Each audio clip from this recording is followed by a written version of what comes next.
attend tonight's meeting in person at the George DeSierro City and County Buildings Council Chambers located at 1 Tacoma Drive, or watch live on Channel 8 and through live streaming on Broomfield's website.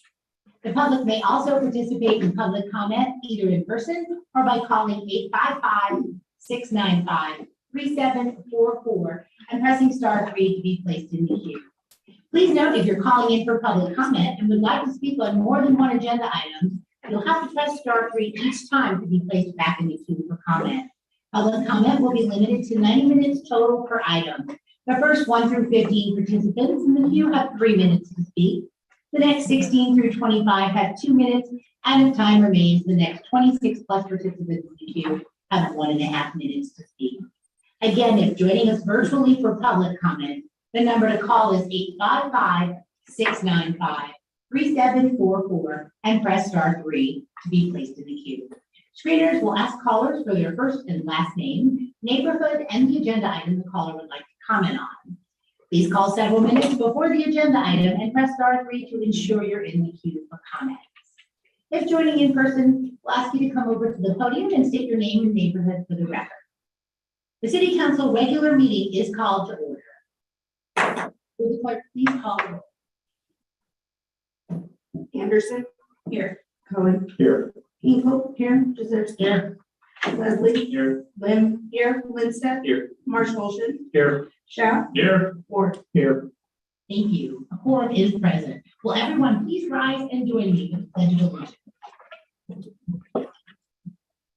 Allegiance to the flag of the United States of America and to the republic for which it stands, one nation, under God, indivisible, with liberty and justice for all. In an effort to keep order for tonight's meeting, I ask council members to limit their comments to 5 minutes. If council members are given an opportunity to speak for a second time on an item, they should limit their comments to 2 minutes. The clerk will be assisting with the timekeeping, and council members will be able to see their time on the podium. And we'll plan on a 10-minute break at approximately 8 p.m. We'll begin with council's review and approval of this evening's agenda. Council may add or remove items from the consent agenda, or council may revise the order of business for the meeting. Does any member of council have any comments or questions regarding this evening's agenda? Councilmember Marshall. We would like to request that 11A be moved to consent agenda. 11A, I'll check with Ms. Rogers. Can 11A be moved to the consent agenda? It can, Madam Mayor, it's first reading. Okay. Are there any objections to that being done? Being none, let's move to consent. Thank you. So are there any objections to this agenda being approved as modified? Being none, this agenda is approved. This evening, under petitions and communication, we have a proclamation declaring April 12th, 2022 as No Place for Hate Day in the city and county of Broomfield. Will the representatives here to accept the proclamation please head over to the podium, and you'll be met by Mayor Pro Tem Jezierski.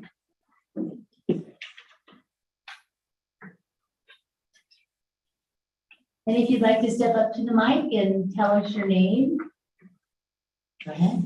I'm Heidi Davis. Thank you. I'm Rachel Lutz. I'm Alexis Lutz.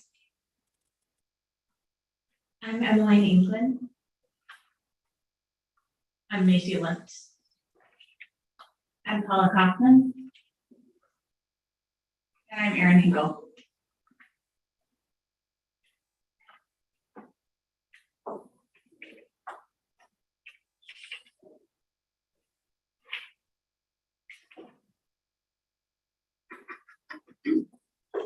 We're not finished with the introductions. I'm going to go ahead and read the proclamation then. Oh, there was more people. Oh, sorry, go ahead. No, it's okay. I already did that. Okay, I'm going to read the proclamation and then we'll take comments. Whereas the city and county of Broomfield, Colorado moves to proclaim April 12th, 2022, No Place for Hate Day in Broomfield, recognizing the importance of anti-bias education.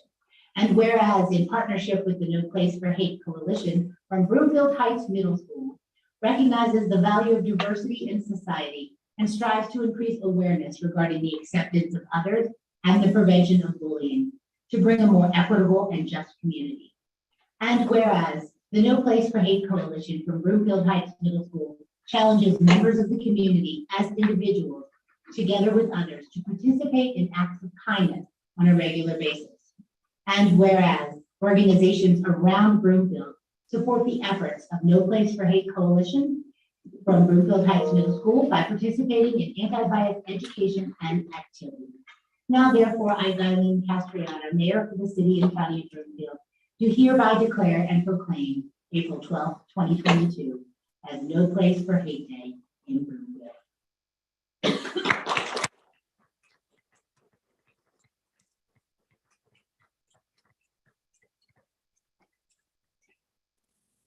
Right now, we're going to take public comment. So if anyone in the public would like to comment on the proclamation, now is the time. Step up to the podium. Any comments from council? Did you want to say anything? Go ahead. I'm Jennifer Napier, Ward 2, and Mayor Castriata and City Council members. And my name is Jennifer Napier, pronouns she, her. I'm a public health planner and facilitator of the Communities That Care Coalition and work with the Broomfield Public Health and Environment Department. I am so nervous. This is why I was telling my young people I'm doing this because it makes me nervous. But we are here today. I'm here representing the Communities That Care Coalition, and we would like to thank the city and the county of Broomfield and the Broomfield Heights Middle School No Place for Hate Coalition for declaring today, April 12th, No Place for Hate Day in Broomfield. I'd also like to acknowledge the Youth for Youth advisors sitting in the back here. You guys want to raise your hands?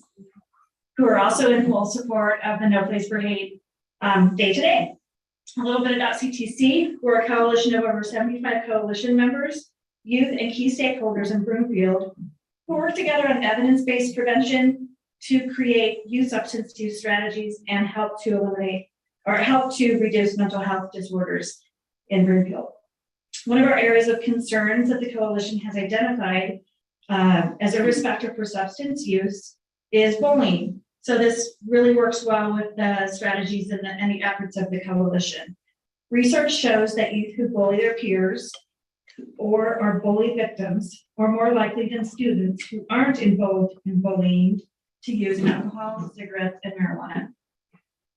Prevention efforts such as the No Place for Hate Coalition and other youth boards and groups, social emotional learning curriculums in the schools, and increasing opportunities for trusted adult relationships and pro-social activities in Broomfield will help young people to live healthy, happy, and productive lives. Again, on behalf of the Youth for Youth Coalition, Communities That Care Coalition, we stand behind the city and Broomfield Heights Middle School No Place for Hate Coalition in declaring today, April 12th, Broomfield No Place for Hate Day, and promise to participate in acts of kindness to prevent injustice and discrimination and to help prevent bullying. Thank you for your time. Thank you very much.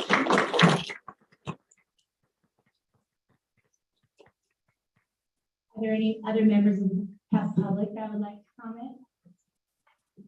All right, then we'll go to council comments. Any member of council? All right, well, we've covered everything. Thank you all for joining us this evening and for all you're doing to raise awareness about these important matters and promoting kindness, diversity, and acceptance. Thank you. Oh, wait, did you want to say kind of speak? I did skip that part by accident. So go ahead. You have the floor. We just wanted to say thank you. We really appreciate you giving us this day in honor of No Place for Hate.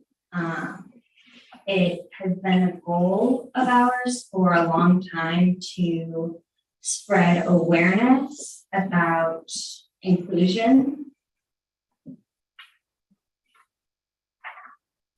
So in honor of today, we made a poster to put around our school and community. So on this poster, we have a QR code and URL for a form that we made for people to report out about what they did on this day and to pledge what they might do on this day. So currently we have 35 responses They're all from different organizations and individuals and families. Some of them are from our school, some of them I have never heard before, which is so cool.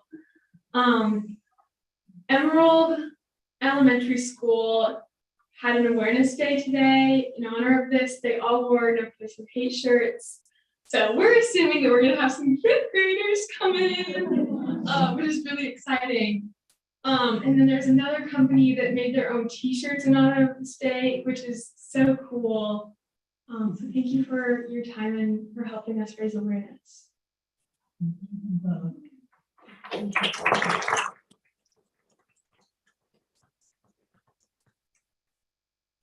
feel bad for cutting you all off. Did you want to say anything else? Okay. I skipped over that really important part. Well, thanks again for joining us this evening. Go forth and spread awareness. Thanks, guys. Thank you.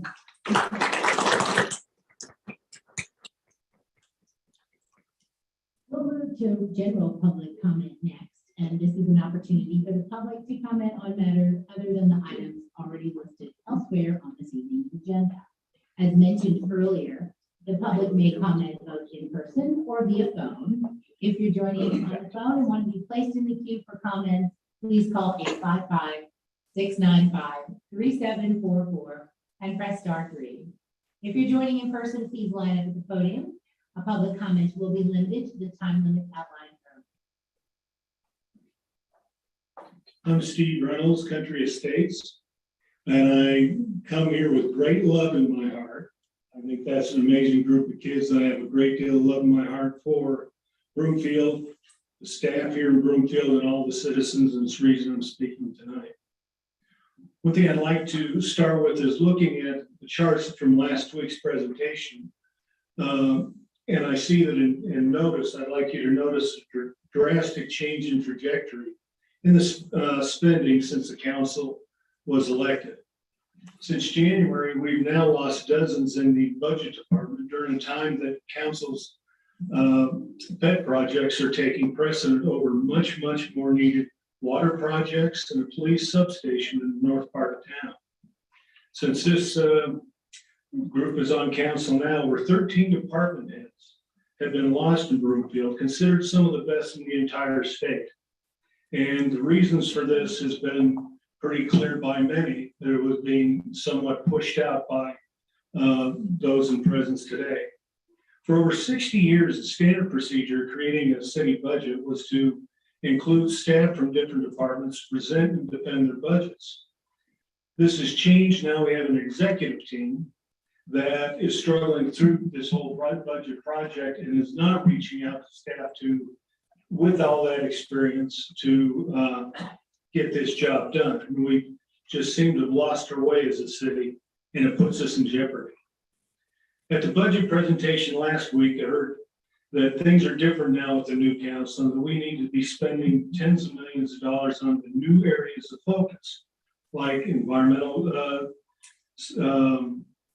sustainability, enhanced programs, services, facilities, and oil and gas responses, which, by the way, hasn't stopped any of the 100+ wells that have been drilled over the last couple of years, and which have caused no harm to citizens or loss of property value, and that's per Broomfield's own experts. Our budget department projections put your desire of spending over $100 million over revenues in just the next couple of years. And in just this last week or two, you folks have spent over $8,000 a resort trying to figure out how to get us citizens to pay for it at a time inflation is slamming our pocketbooks while we're recovering from a pandemic. Right now, the Action City Council has the city with 3 major lawsuits, all potential losers, surrounding just 2 of their favorite pet projects, and that's pot and land restrictions.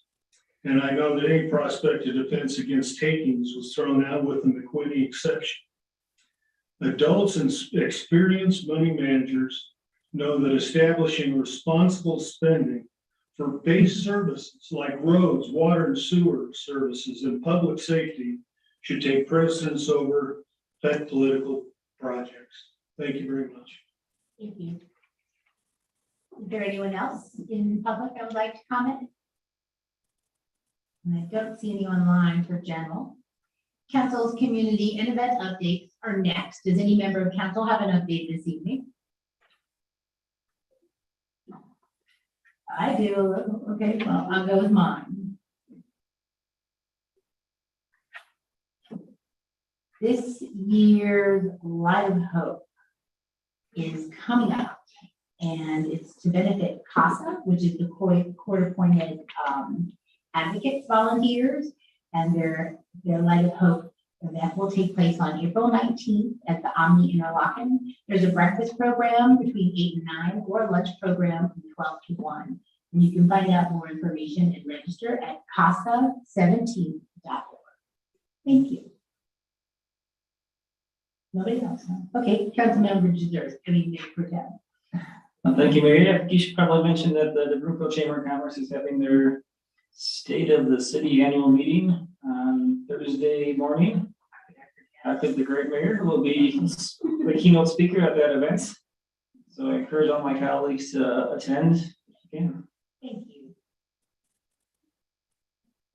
Yes, Councilmember Lynch. I'm sorry, I forgot. I just wanted to give a quick update to council. Last Friday, Councilmember Sheff, Councilmember Ward, and Councilmember Lim were in attendance with me at the Broomfield Transportation Board meeting where we had CDOT's annual 4P meeting, where we had a lengthy discussion about the future of transportation in Broomfield, and interfaced with folks at RTD and CDOT and Dr. Cog to look at our priorities, especially along Highway 7. So just wanted to give a brief update that happened, and the recording is available online for those that are interested. So thank you. Thank you. Okay, council's consideration of the consent agenda is next. The clerk will read all of the consent agenda items by title, and there will be one opportunity for public comment and council questions and comments. Will the clerk please read agenda items 7A through 7G and 11A by title? 7A, approval of minutes from March 29, 2022, regular meeting. 7B, resolution number 2022-62, authorizing and approving an intergovernmental agreement by and between the city and county of Broomfield and Jefferson Academy. 7C, resolution number 2022-51, authorizing and approving an intergovernmental license agreement by and between the city and county of Broomfield and the Regional Transportation District for the U.S. Bike and Ride Shelters project at 5000 West Midway Boulevard. Resolution number 2022-52, authorizing and approving an intergovernmental license agreement by and between the city and county of Broomfield and the Regional Transportation District for the U.S. Bike and Ride Shelters project at 8010 Transit Way. Resolution number 2022-53, authorizing and approving an intergovernmental license agreement by and between the city and county of Broomfield and the Regional Transportation District for the US 36 Bike and Ride Shelters project at US 36 and Flatiron Station West Side Park and Ride. 7D, resolution number 2022-58, authorizing and approving an agreement by and between the city and county of Broomfield and Moore Engineering Company for the design of the Huron Street 150th Avenue to 160th Avenue widening and realignment project. 7E, resolution number 2022-55, authorizing and approving a retention incentive agreement with the city and county manager. Resolution number 2022-56, authorizing and approving a retention incentive agreement with the city and county attorney. 7F, resolution number 2022-54, authorizing the issuance of a water license to the Mile High Water Company. 7G, ordinance number 2171, amending chapter 4 through 8 of the Broomfield Municipal Code relating to municipal campaign finance, first reading. Order 11A, ordinance number 2161, amending certain sections of Title 17 of the Broomfield Municipal Code relating to oil and gas financial assurances, first reading. Thank you. We'll now proceed with public comments. Does any member of the public have comments on these items, starting with in person? If you'd like to be heard, step up to the podium. You have 3 minutes. Good evening, council. My name is John Ewald, and I live in the Pinnacle North subdivision. I'm commenting on item 7E, specifically section 4 of both retention incentive agreements. It states that if the employee is terminated, and that's it, so I assume that it means for any reason. How can that even stand? It seems foolish not to include a clause if the employee is terminated for cause, not to claw back at least a portion of the incentive. It's a bonus. It's for future good work. And if they're not doing good work and they're fired for cause, that there should be no way that we allow that to allow that person to keep the bonus. I have no concerns or it doesn't even enter my mind that our manager and attorney or whatever be fired for cause. I think they're great people, but it's foolish not to put that in there, even if it's never exercised. And so I don't understand how this can be written up this way without having a termination for cause section. Thank you. Thank you.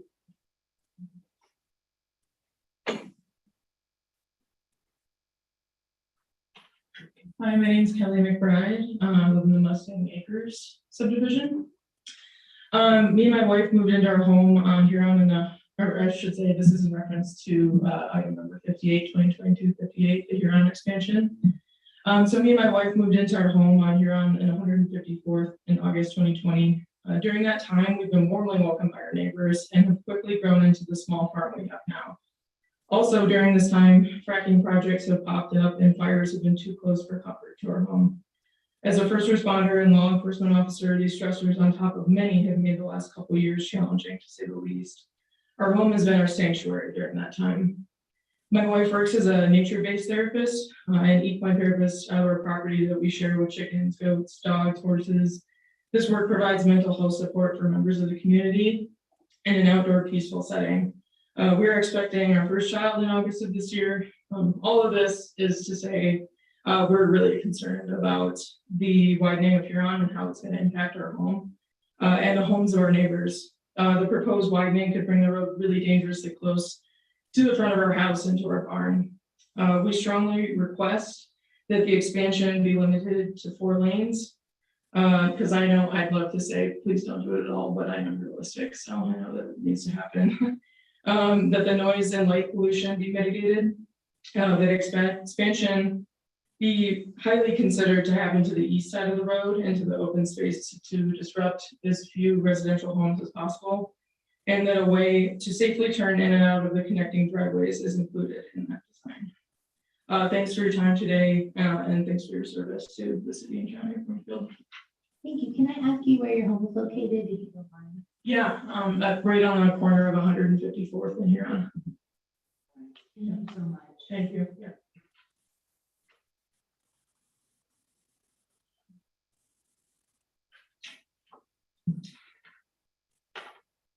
Hi, Mayor and Council and City staff. My name is Roxy Jewell and I'm from Lockmore. So my first thing I'm going to speak about is agenda item 7C, which is 2022-51-52 and -53. Has to do with the facilities that are going to be on 36 for the buildings that they're going to be putting in. So on page 24, anybody even wants to look at it, it shows the building that was chosen to be put up. My problem is it has to do with, let's see here, public health, safety, and welfare. We have it more than just one topic in our city. But this building here shows on this draft, which I guess can be changed at any time, but on this draft, it shows that it only has one entrance and one exit. So this can be entrapment to anybody who ends up in there if there's somebody in there that doesn't want them to be there. So this could be a fatality that we're causing.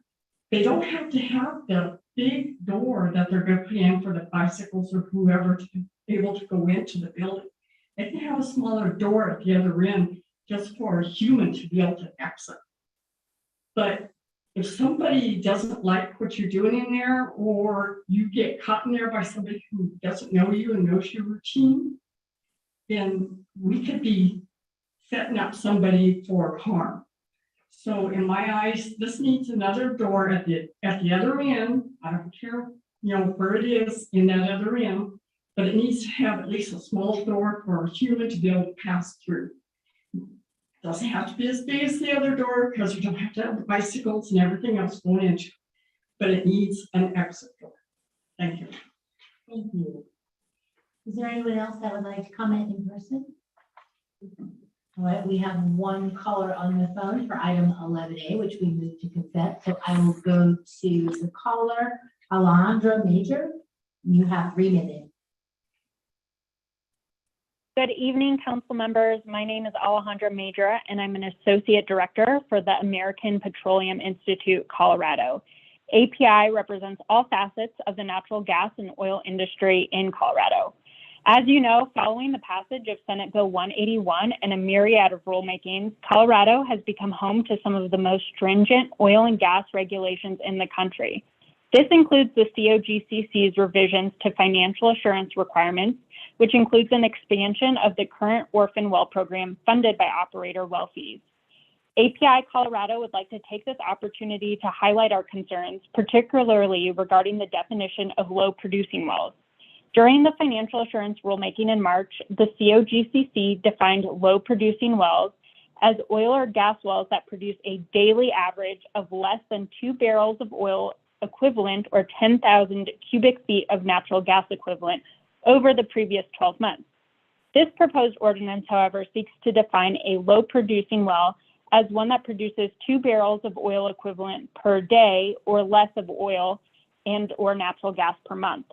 The difference between these sums could lead to a varying calculation of production over the course of 12 months.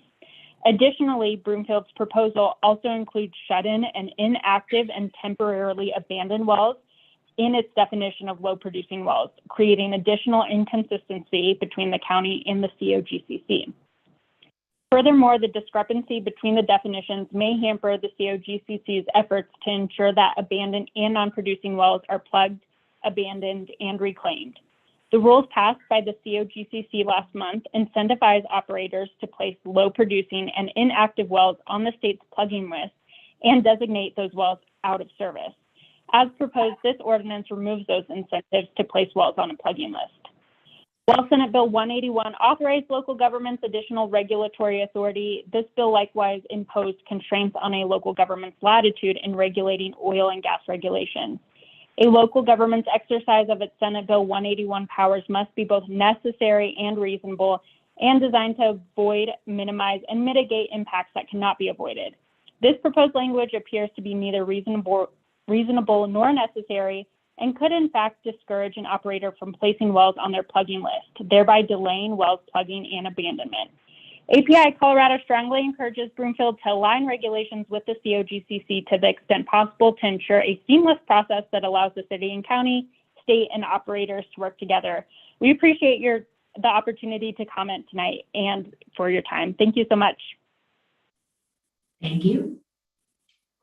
And is there any other public comment on these items? Does any member of council have comments on the agenda items? Councilmember Shah? Thank you, Mayor. So to start off on the last public comment regarding the financial assurances. So I guess I'll go through my questions first. How this is going to be done is that we're going to have to track based upon the operators' filings in terms of what their production levels are. We just saw a recent article that talked about the state being unable to track that amount of data and unable to get that. It showed that if the state had penalized the operators for not doing this, the state would have about $30 million in fines at this point. So The COGCC is definitely having a hard time keeping the operators on filing these production levels at a reasonable required timeline. So I'm curious, that is going to be one of the elements that's going to be tricky with the enforcement of this ordinance, is actually getting the operators' reports on their production levels.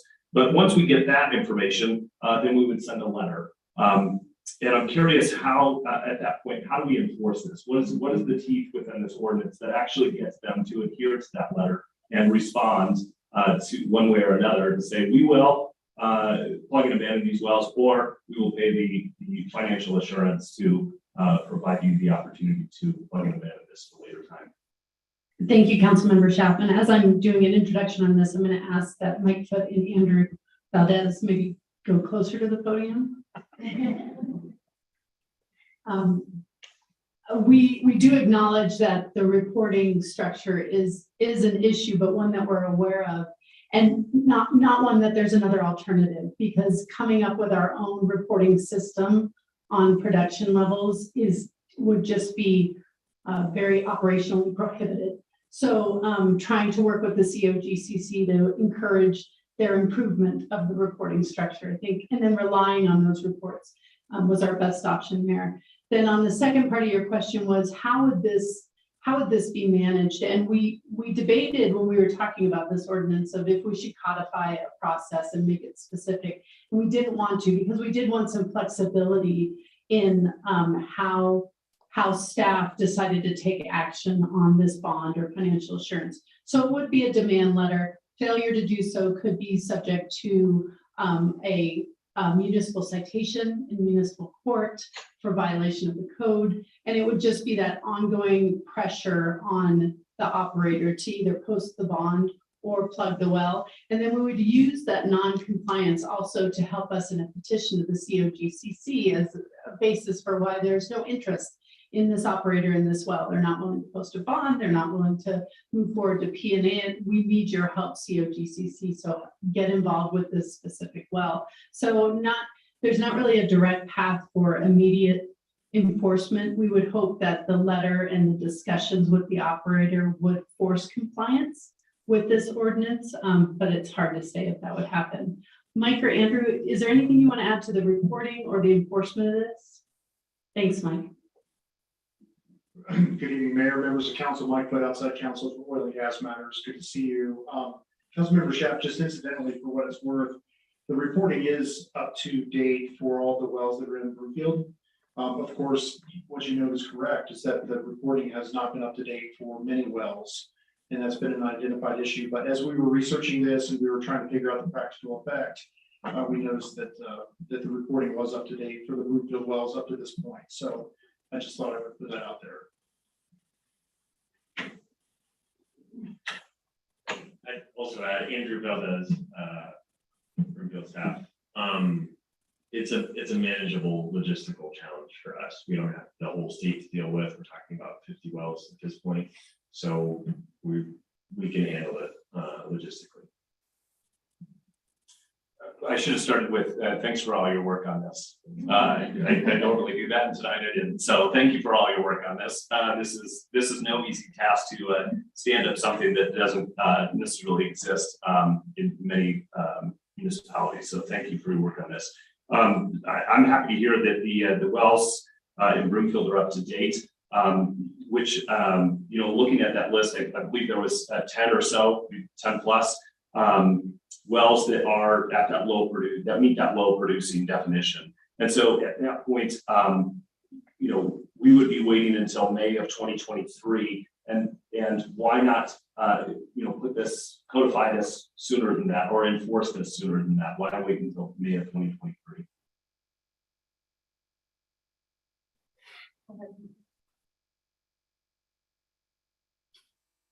Well, thank you, Councilmember Schaaf. I think,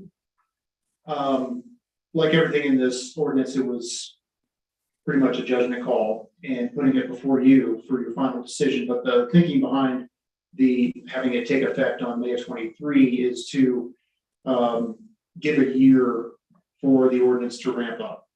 So it's an ordinance that does reach back. It's retrospective.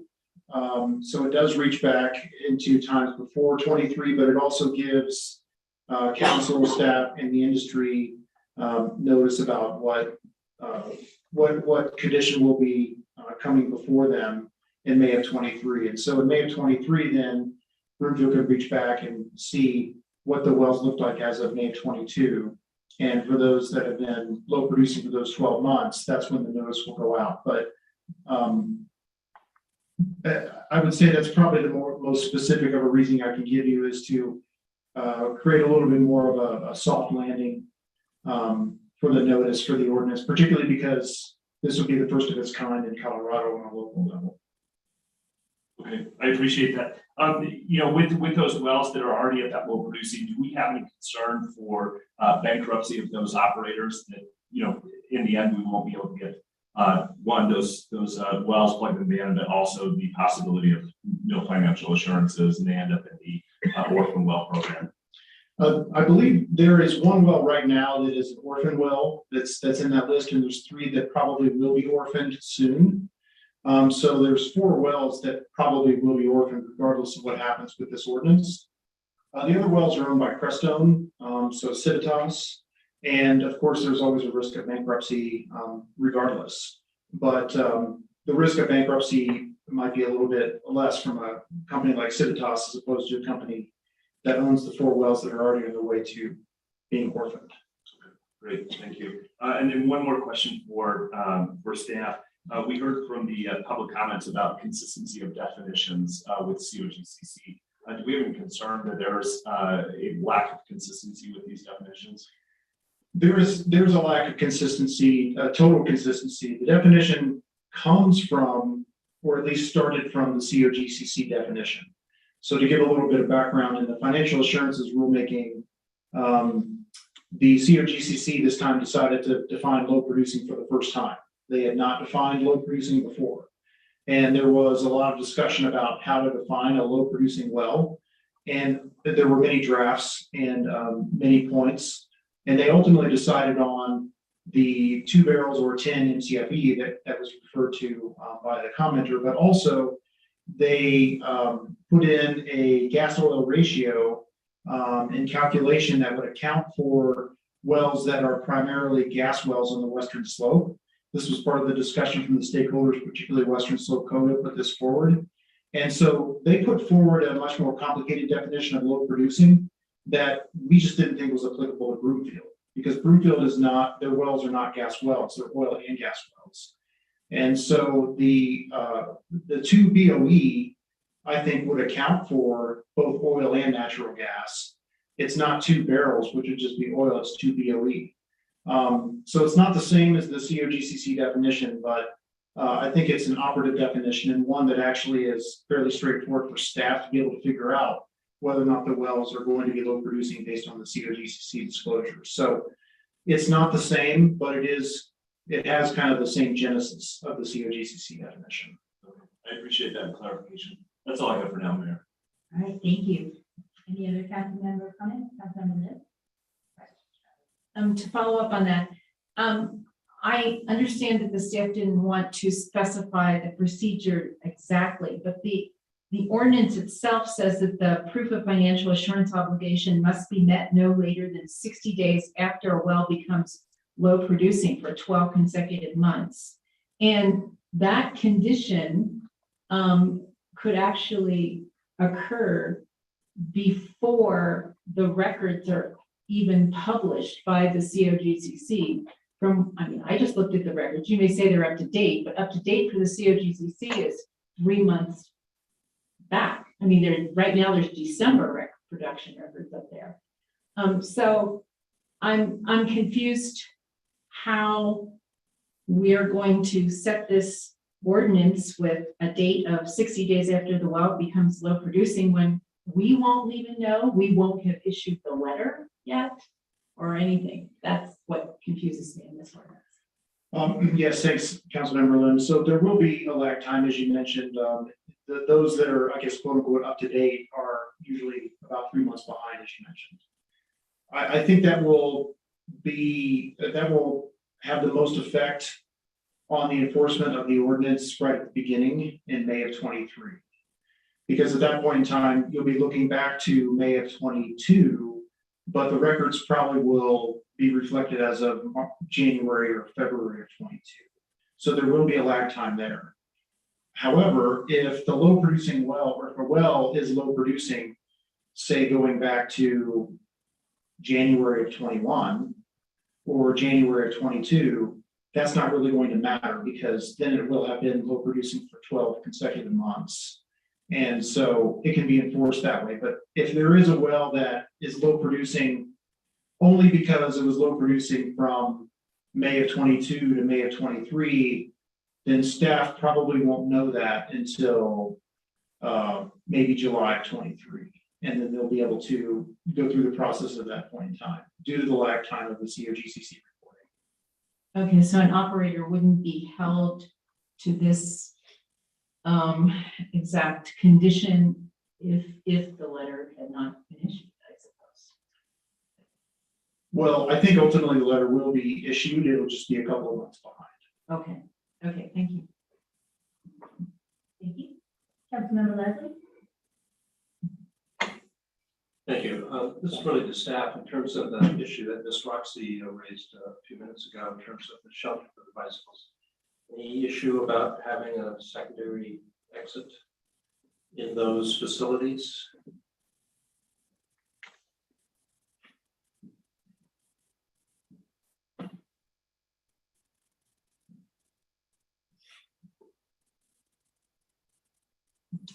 Good evening, Katie Allen, City and County Engineer. We can certainly ask. These shelters are the same ones that RTD has used at other locations, and so we are following their requirements. I will say that they are badged, so not anybody can be in there or hiding in there. But yeah, certainly, we can always pose the question. Yeah, I just would appreciate it. Again, safety, I think, is paramount in all of our priorities here at the city and county. So thank you for that. If you could report back later what you find out, I would assume there'd be some slight additional cost, but it shouldn't be too detrimental to the project. Thank you. Thank you. Councilmember Anderson? Thank you. And I have a question about the Huron Street improvements. I think it'd be really, really helpful if staff could just quickly address what that process looks like, because there's a huge portion of engagement on that. Like, will everyone here on the street be, will everybody be kept in the loop on that process and making sure they're employees?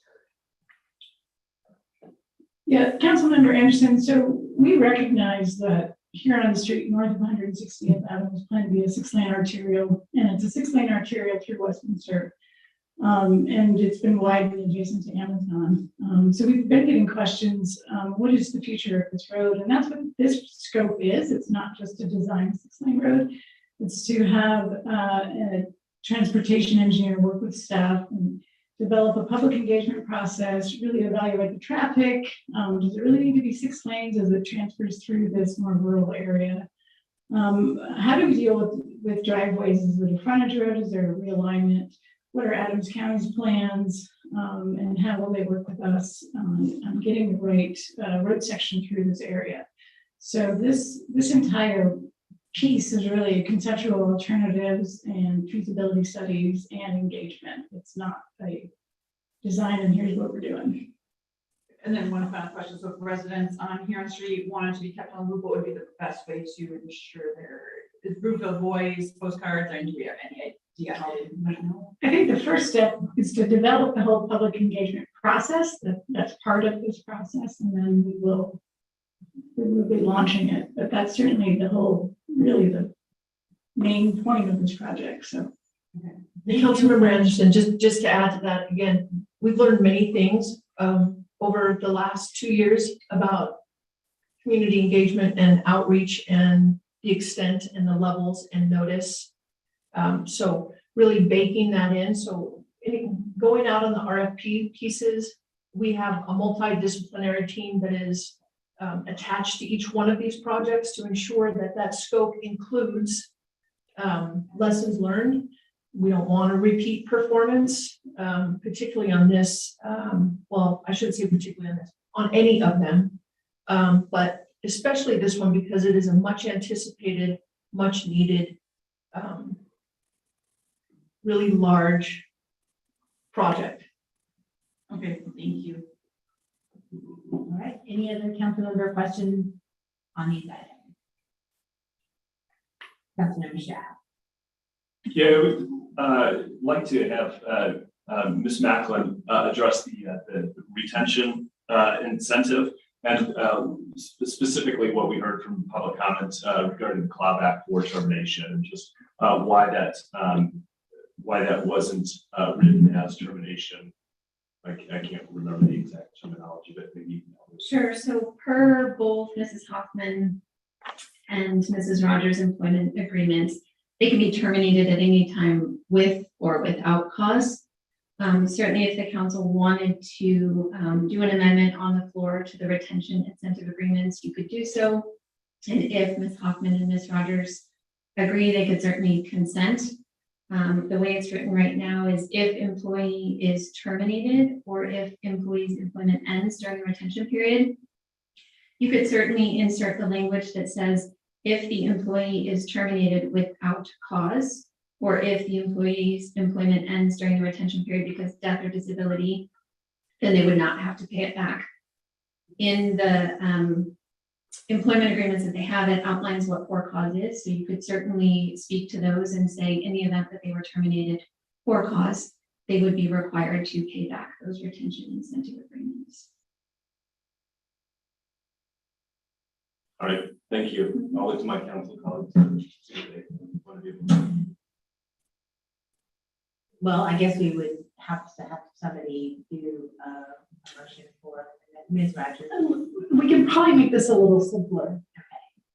Right? I think I'm just trying to speak through telepathically to Jen, but I think we're probably on the same page. Both of us would consent to that change. Okay. Yeah. So it would just be, for the record, Claudia, we would just note that it would be as the resolution doesn't change, but it would be modifying that the agreement so that they would add that without cause. Thank you. Right? Okay, good. We are on. I appreciate that, Ms. Rogers. Thank you. All right. So before asking for a motion, I want to remind everyone that items 7B and 7C are intergovernmental agreements and require 2/3 approval of council. Is there a motion by council that the recommendations contained in the staff reports for agenda items 7A through 7G and 11A be approved? Councilmember Ward.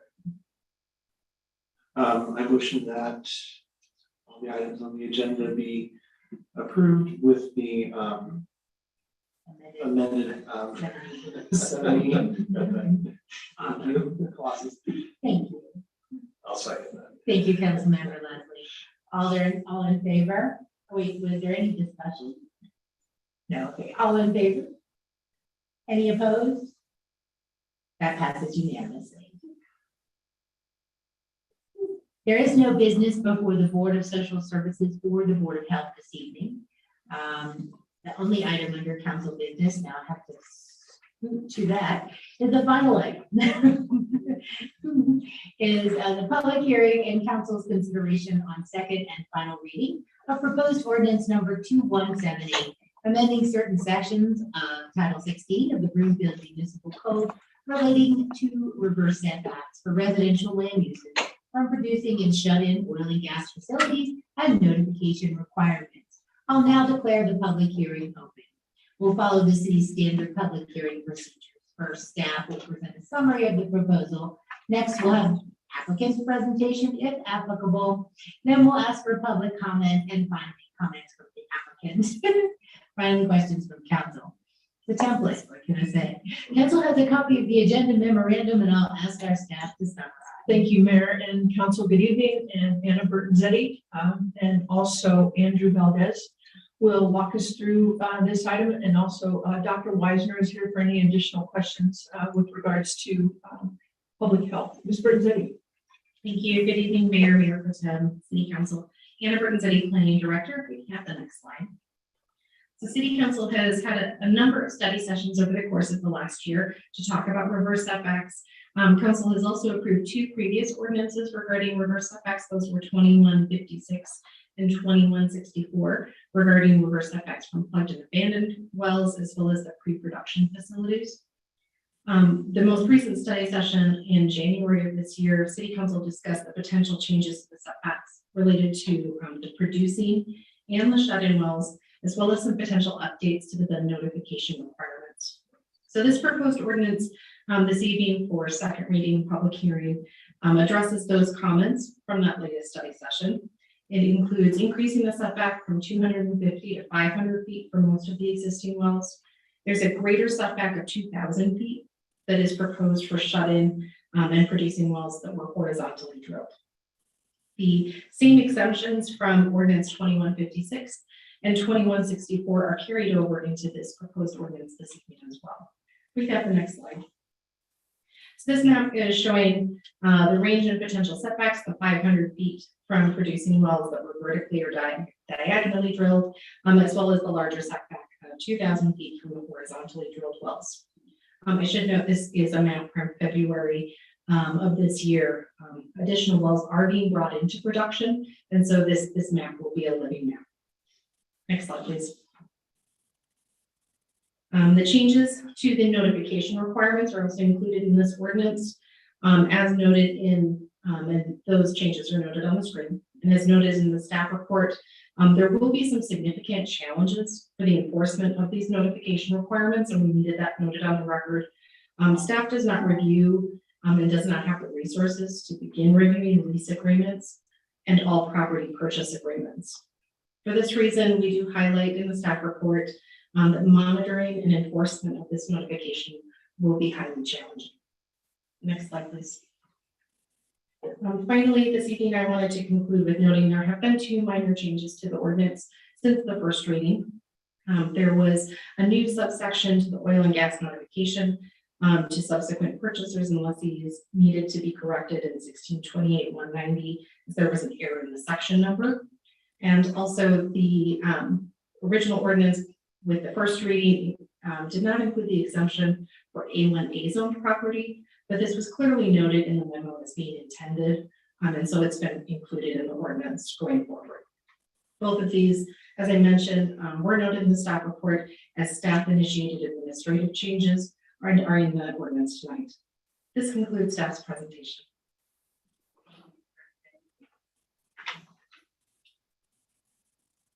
Thank you, Ms. Bergenzetti. We'll now proceed with public comments. Does any member of the public have any comments on this agenda item? Please step up to the podium. You have 3 minutes. Good evening again, Mayor and Council. My name is John Ewalt, and I live in the Pinnacle North subdivision. As stated many times over, the reason for this ordinance and other reverse setback ordinances is the health and safety of all in Broomfield. This is a laudable goal, and I commend all of you for taking steps to ensure our safety. But I question the methods being employed to reach that goal. First of all, as stated by several council members, there is no technical basis for the distances that are currently proposed in the ordinance for the setbacks. Rather, some council members would prefer to err on the side of caution, so these numbers are inflated. Instead of guessing at a number, why not actually measure the pollutants that are of concern instead of making up a number that will never be right, especially when variable winds and subsurface movements and variances in producer operations are taken into consideration. The EPA and OSHA have acceptable limits for benzene, toluene, xylene, ozone, methane, and all other pollutants and toxins of concern. So why are we not choosing to monitor to those levels? And why is the responsibility for that monitoring not on those responsible for producing the pollutants and toxins in the air, ground, and water? Why are we instead declaring large swaths of land as useless when there is no proof that that's even necessary? The oil and gas producers may not even own this land, but through pollution generated by their activity, that land becomes useless. How is that just? I would like to see this council continue to push for reduced pollution in Broomfield, but do so in a way that puts the burden on the producers of pollution to prove that they are not polluting, instead of what is happening now, where council is giving up and simply declaring a no man's land around well sites.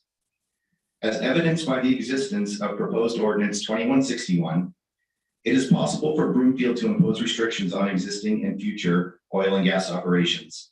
So why not establish an ordinance that requires air quality monitoring at the wellhead, at the border of existing setbacks or easements, subsurface monitoring, and groundwater monitoring to be paid for by the hydrocarbon producers and to be performed by a third party.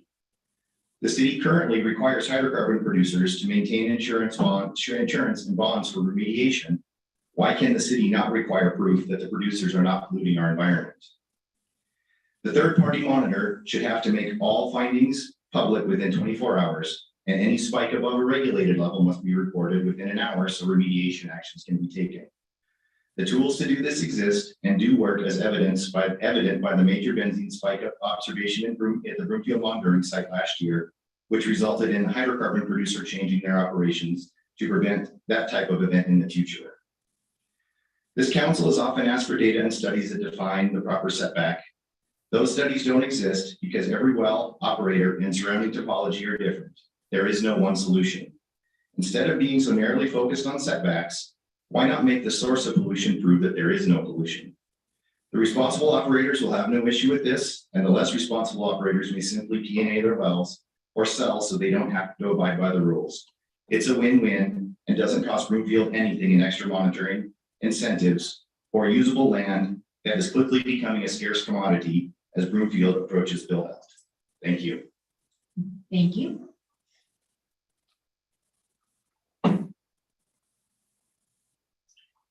Roxy Julian Lockmore. I feel that the city has demonstrated already well enough all of the controls that they should be dictating to, I guess, oil and gas. You're only looking at one safety and health thing in the city. There's so many other things out there.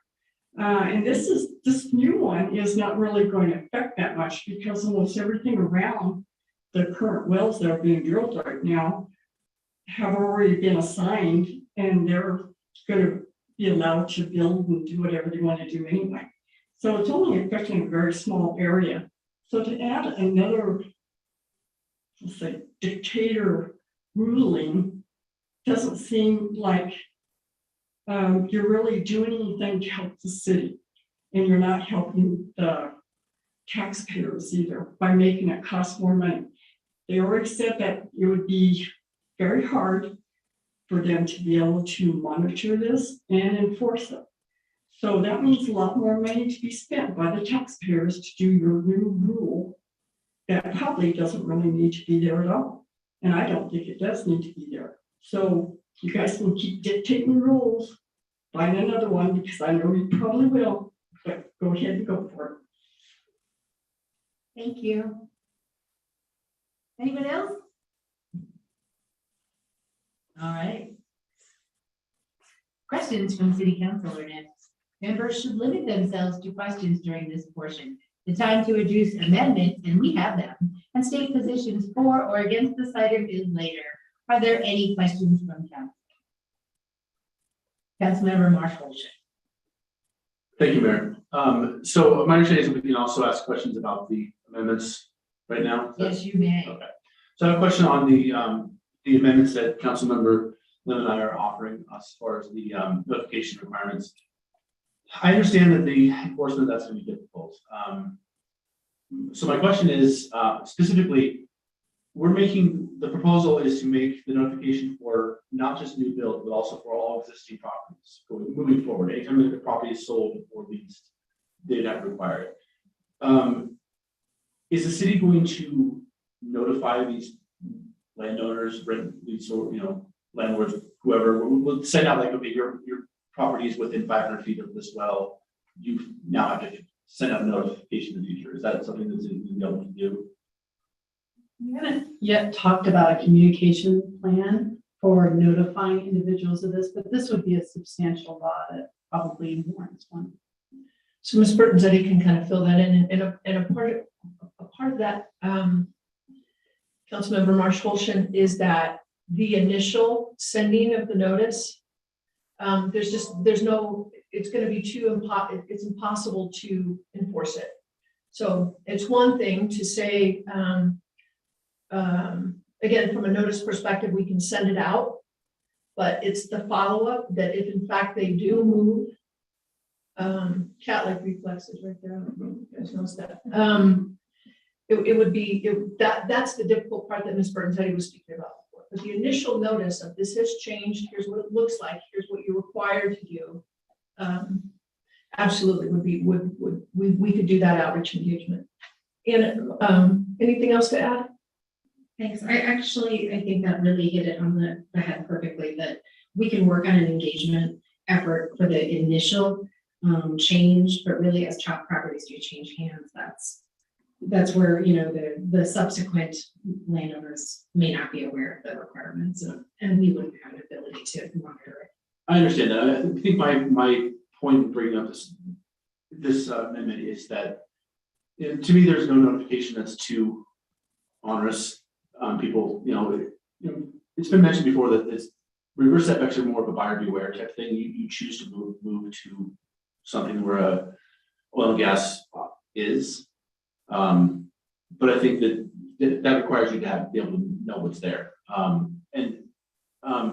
Ms. Rogers, is that something that would be able to be enforced in court in the future? Like if I move into a house that's within whatever distance of an oil well and I'm not notified, could I then in the future sue the previous owner or my landlord for not notifying me?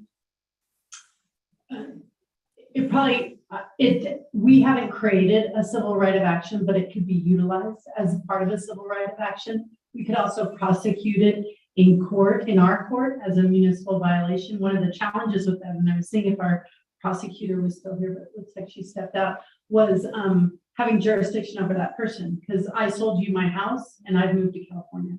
So it's going to be hard for us to track down that former owner if they're no longer in Colorado, to bring them into Broomfield's court. But if we can find them, we could prosecute them in our court. So if I'm renting from somebody who didn't notify me, I could then file a complaint with the city that I wasn't notified. Yeah, and then we'd have to work through a ticketing process and prosecute them for a basic code violation. Thank you. Thank you, Mayor. I'm told that channel 8 is down, but you can also watch our meetings on the broomfield.org website. We're streaming live.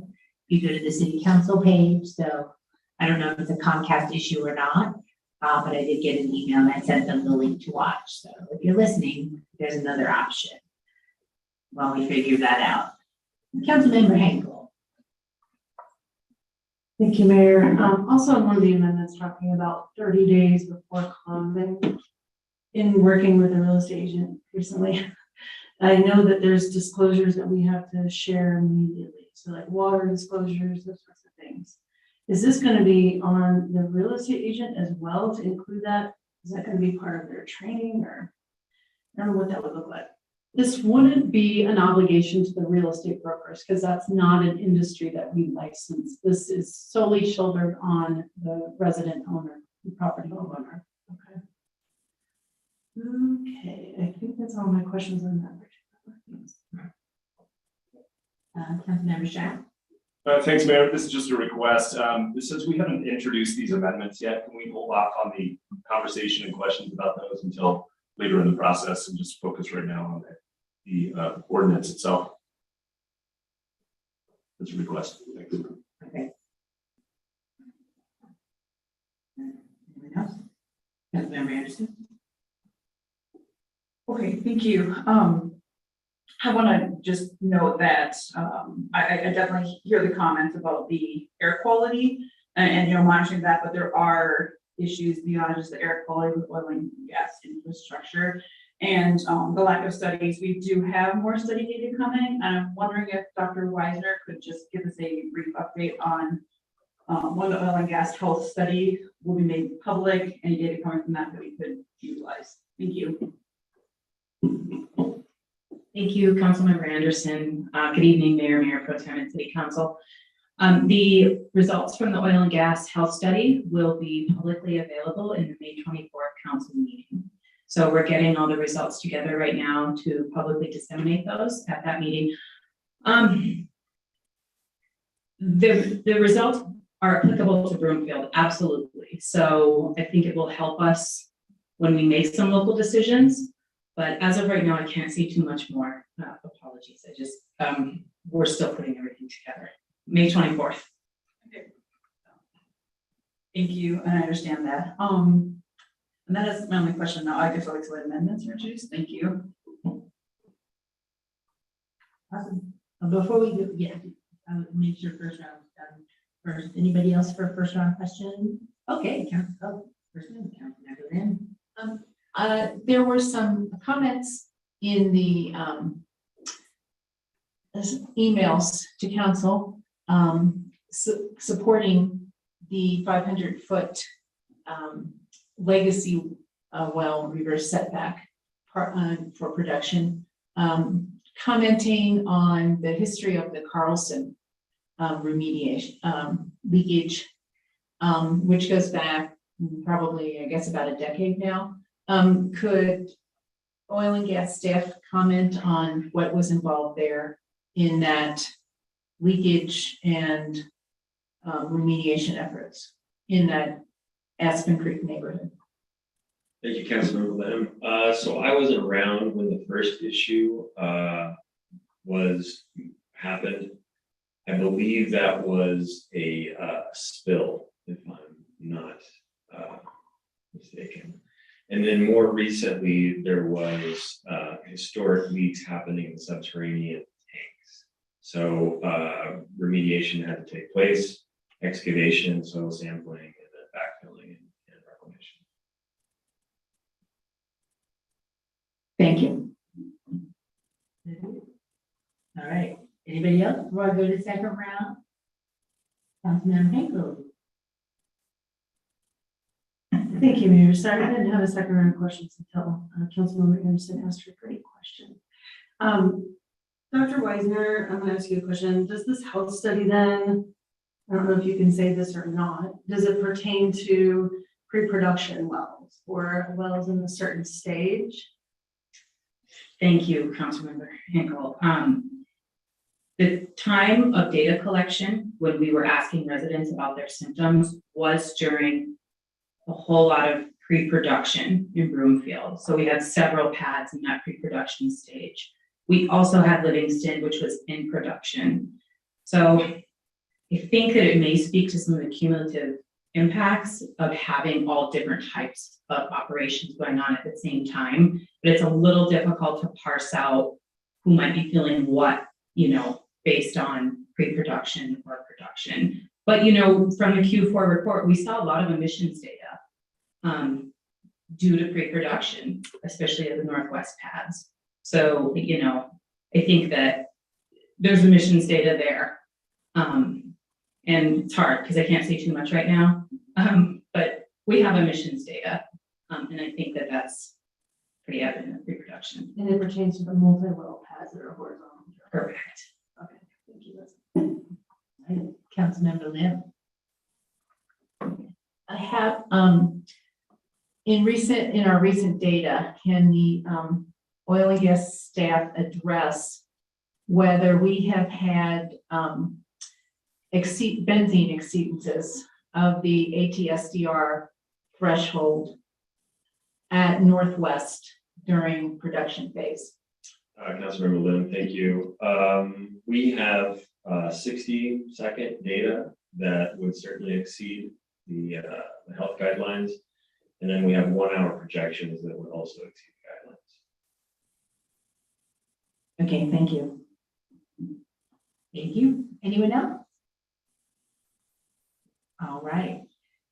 There being no further comments, the public hearing is closed. Next is council's consideration of proposed ordinance number 2178. Will the clerk please read proposed ordinance number 2178 by title?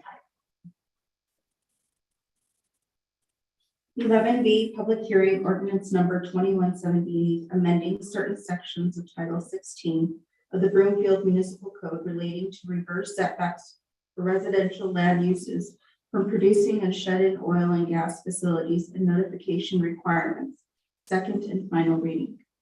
Thank you. Is there a motion? Councilmember Shah? Thank you, Mayor. I move that ordinance number 2178 be adopted on second and final reading and order published. Thank you. Is there a second? Councilmember Ward? I second the motion.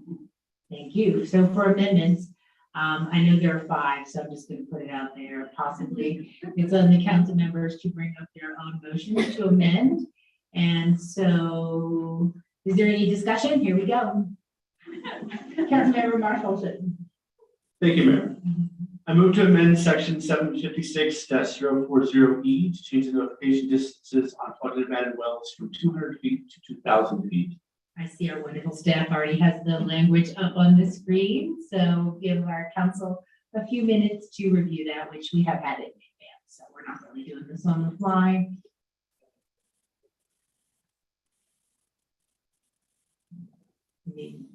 Never mind.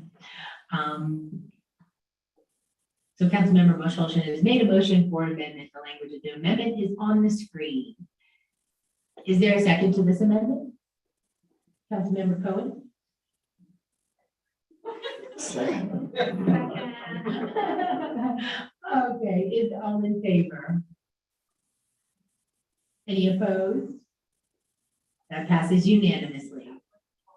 Mayor, can I jump in for just a sec? Claudia, I just wanted to let you know, I have a script for the minutes, so you can have some ease in updating the minutes. All right, so any further discussion? Councilmember Marshall? Thank you, Mayor.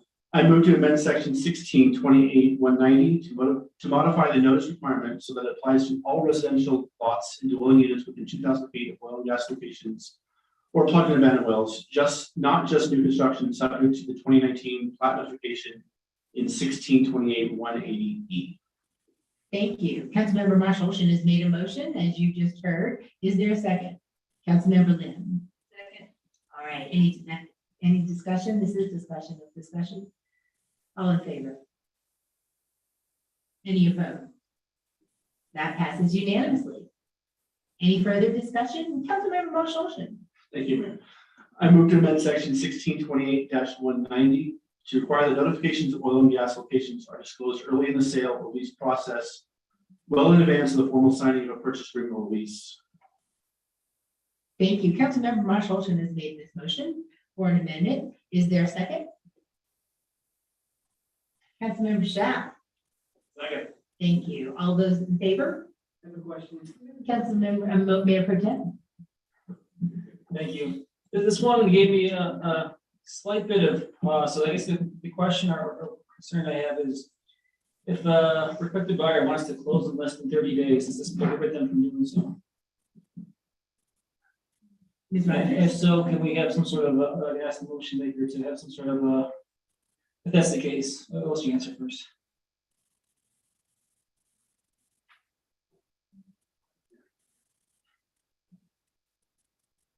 Yeah, that's a good question, Mayor Pro Tem. I will admit, I stole this language from Erie.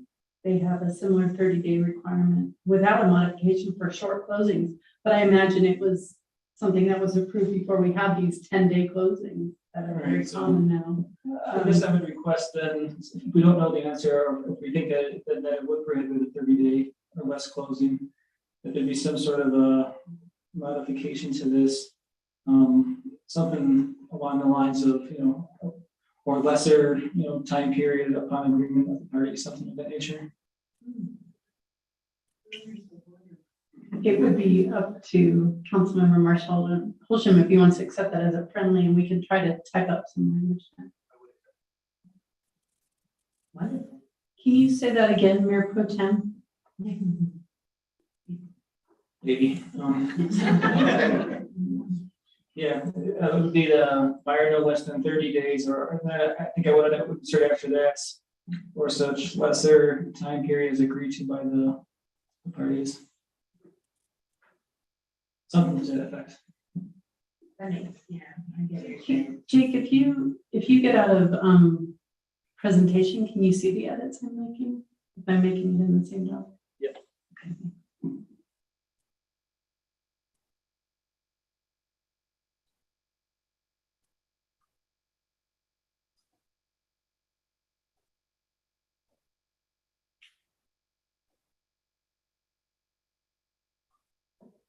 Okay, now maybe put it back up presentation. I think we have something.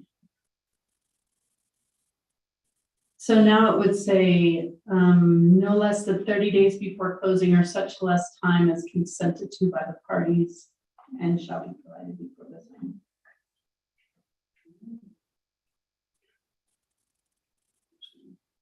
So should we do another vote, Ms. Rogers, on the amendment as amended?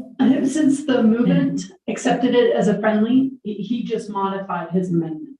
Okay, we have a second. So as long as whoever seconded his amendment, do they agree to this modification? Then we're fine, Madam Mayor, to continue. Okay, so the vote is next. Any other discussion? All in favor? Any opposed? That passes unanimously. Thank you. Any further discussion? Councilmember Lim. I move to amend section 16-828-180B to add a 2,000-foot horizontal well setback with exceptions applicable to schools. Will staff please put the proposed language on the screen? There it is. Thank you. Councilmember Lim has made a motion for an amendment, as you can see on the screen. Is there a second? Councilmember Shaw. Second. Thank you. Everybody's had a chance to review it. Any discussion? Mayor Pro Tem. I just want someone to explain to me exactly, so what this is doing is just adding the 2,000 setback to schools, is that the gist of this? Right.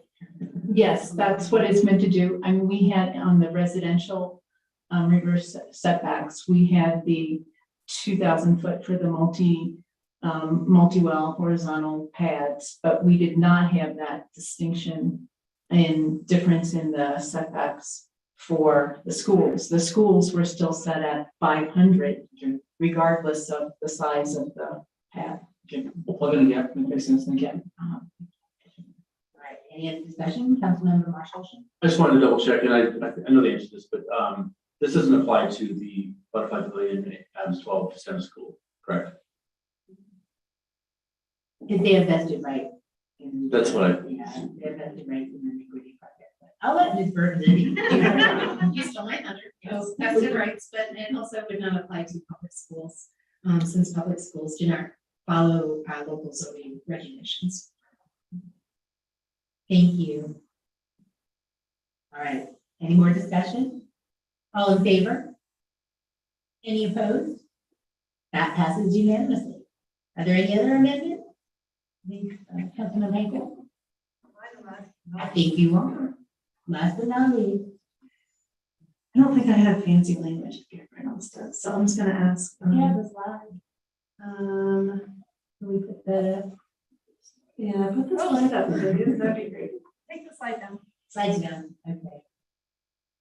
Too soon for prime time. I have a couple minutes. Of course, of course. Do you guys want to take a recess? Okay, let's take a break, y'all. We're gonna recess and we'll reconvene at 7:25. Thanks.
We're back. Thank you for joining us.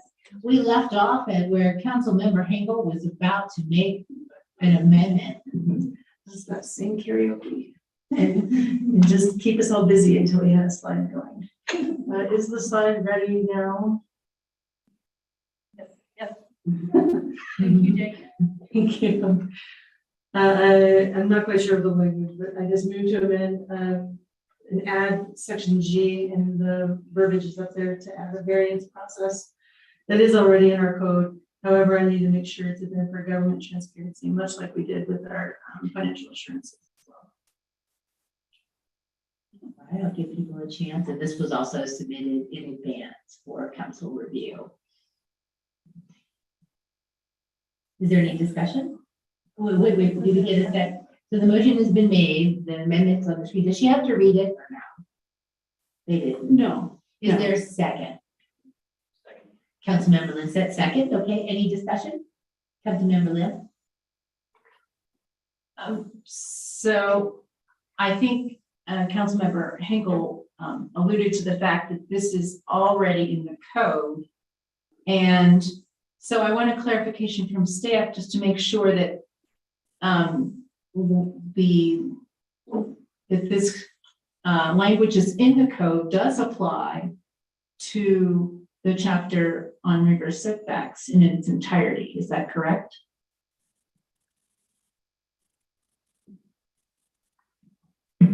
Councilmember Lim, you're correct that there is a variance section for the subdivision regulations in Title 16 in the design section that includes this language specifically. So any of the design section, which includes oil and gas reverse setbacks, are allowed to request a variance for consideration. Okay, then my second question is, I guess, broader. Do we have other instances in the code where we have redundancy in the code, where there's a variance or any code that's applies to entire chapter, but then we have repeated that same language within the chapter in a subsection of the chapter? Do we have that redundancy anywhere else in the Broomfield Municipal Code? Councilmember Lim, I can't think of a specific instance, but it's not uncommon to have some phrases to have references and cross-references to other sections of code. And this would be very similar to that, to a cross-reference. Okay, so do we usually have the code itself repeated, or do we have like a reference, referred to or something?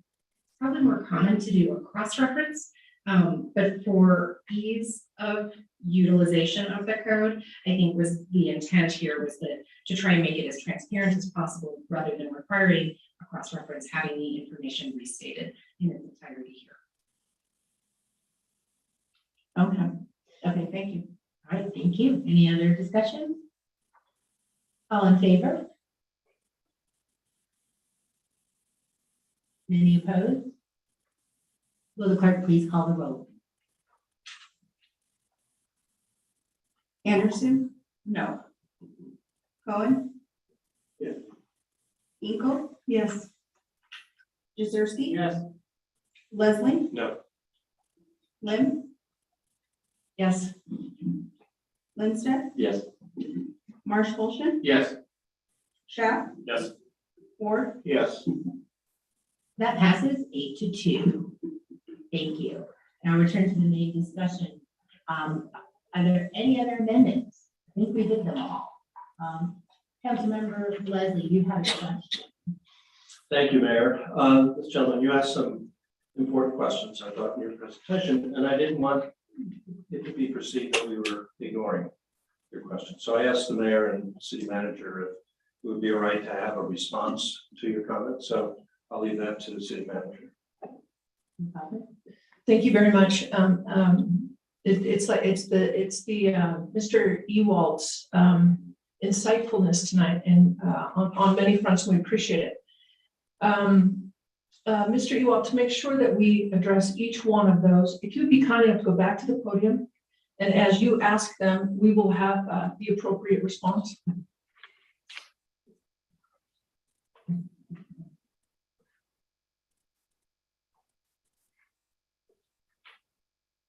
Good evening, Council, John Ewalt, Pinnacle North. Just gotta find my notes here. And when you say acid, then what specifically were you referring to? My main thrust was, we're setting in a distance, and it's a poor substitute for measuring the actual issue that we're looking at, is the measuring the air quality, groundwater, and subsurface pollutants.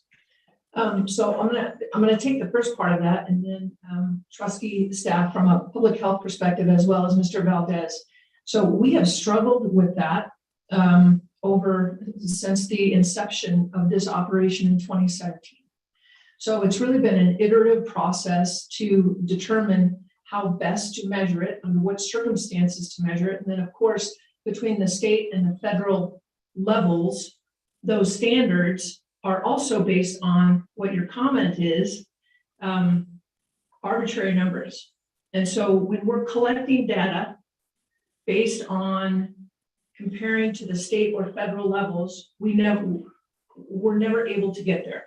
And so logistically, trying to figure out how far away and what phase. So Councilmember Anderson had asked is the emissions portion the same in pre-production as it is in production? Is it more, and so part of this iterative process that's very imperfect, having a correlation between what those measurements are, particularly because the operators until 181, and Mr. Foote can also speak to this, the requirements in order to do those measurements are so new to communities, particularly being as close to residences. So I do that setup, Mr. Ewald, to at least provide some context around how difficult it is to capture, under what circumstances, and then why, right? And that's why we teamed up with the independent noise monitors, while we teamed up with a prototype, if you will, for air monitoring, right? And sensors, and what the capture canisters are, and the work with CSU. So nobody has the answer prescriptively. I sure wish we did. So all of those elements that we're capturing now, are they going to be specific to what that perfect setback amount is? And I don't say perfect tongue in cheek, but I just mean based on data. Is it a data-driven decision? It isn't going to be, even when our health study is released. It just isn't. It's an imperfect, it's a science, it's an art, right? And this is just a culmination of it coming together. Okay. Do I get a Yeah. chance to respond? Okay, so every year I have to have emissions done on my vehicle because vehicles pollute. And we have determined that there are levels that we deem acceptable. And I have to pay for it to prove to the county that my vehicle is not exceeding those levels. And if it does exceed those levels, I can't drive that vehicle until it's repaired. So I'm paying a third party to prove to everybody else that I'm being a good citizen. Why would we treat hydrocarbon producers different than consumers? So we're going to take you down to testify on the upcoming bills to ask that exact question. Mr. Valdez. It's an excellent question, Mr. Ewald. So your engine is a point source. It creates emissions. What we're talking about here is fugitive emissions, essentially. But your main emissions are the wellhead, correct? Not all the time. So it's an uncontrolled emission source versus a controlled emission source. And a controlled emission source has a regulatory infrastructure around it for licensing and permitting and all that kind of stuff. But your setbacks are from the wellhead. So we're going to take this conversation offline and have these deeper conversations. And we teach best what we need to learn the most. So if this conversation, Mr. Ewald, was 2 years ago, it would probably look very different. But the boxes that we've checked, what we have smelt, felt, heard, read, acclimated, and legislated I think you'll find it to be a very robust conversation. Thank you, Ms. Hoffman. Thank you, Mr. Councilmember Leslie, for bringing that up. All right, so that concludes that item, I think. Yeah, the city and county attorney report. We haven't taken the vote on the main, we have, so so Mayor, it would be time for any further discussion just on the underlying concept as amended, and then it's time for the vote on the ordinance.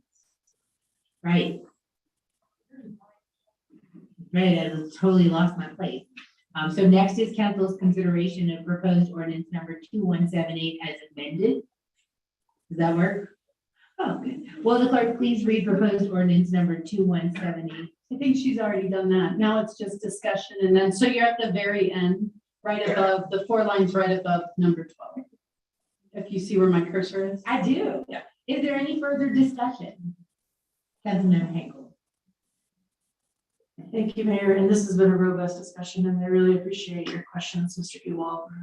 A lot of feedback, and council members up here have, you know, done a lot of work in oil and gas, and I remember going to the CPHE and really discussing, you know, why aren't you guys testing all of these compounds, and they're not. And so I remember marching down there, pulling them up here. We really kind of towed the line when it comes to, hey, we need to have more testing when it comes to VTEX.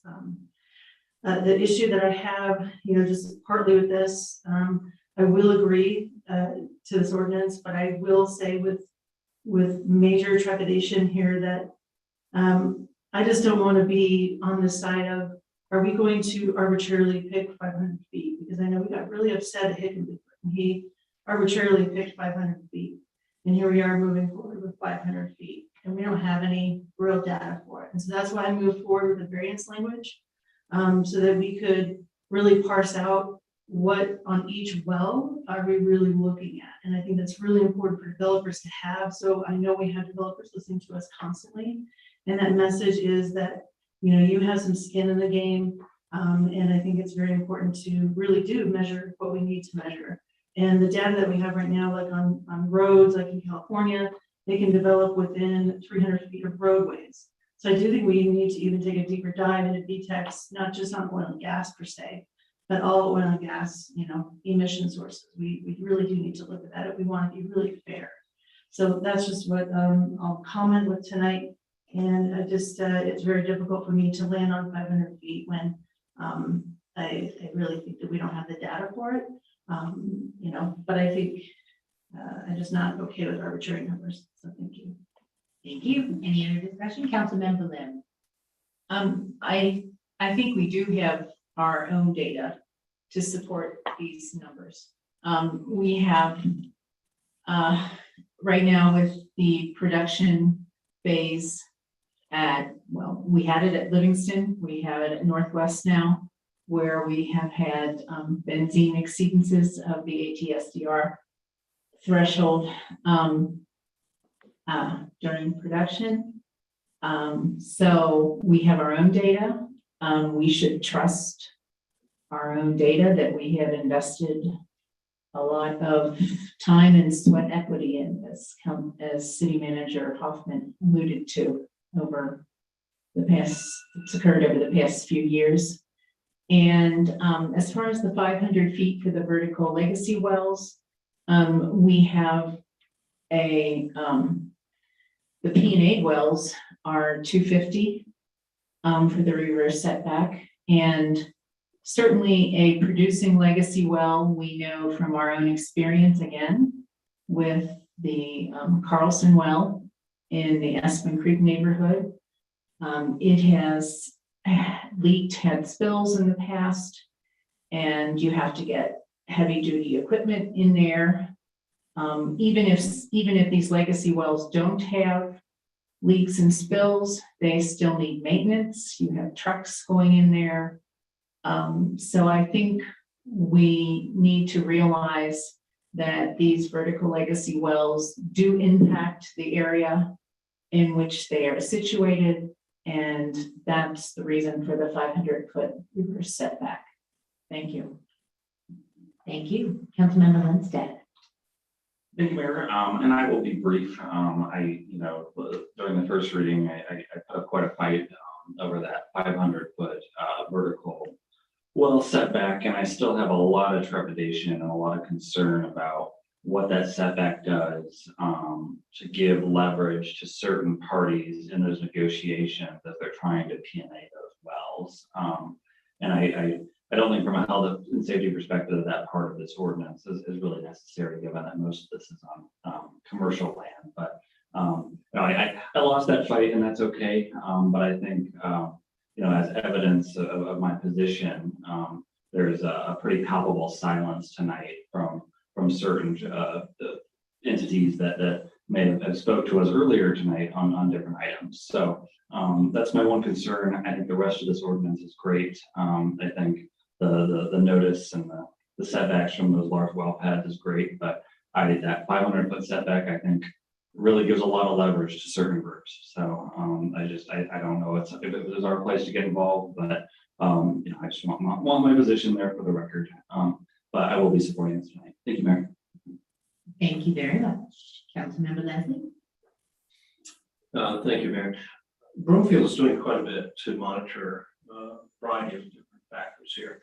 And I think that's a very responsible position to be taking. I'm concerned that we're paying for it. So I appreciate your point.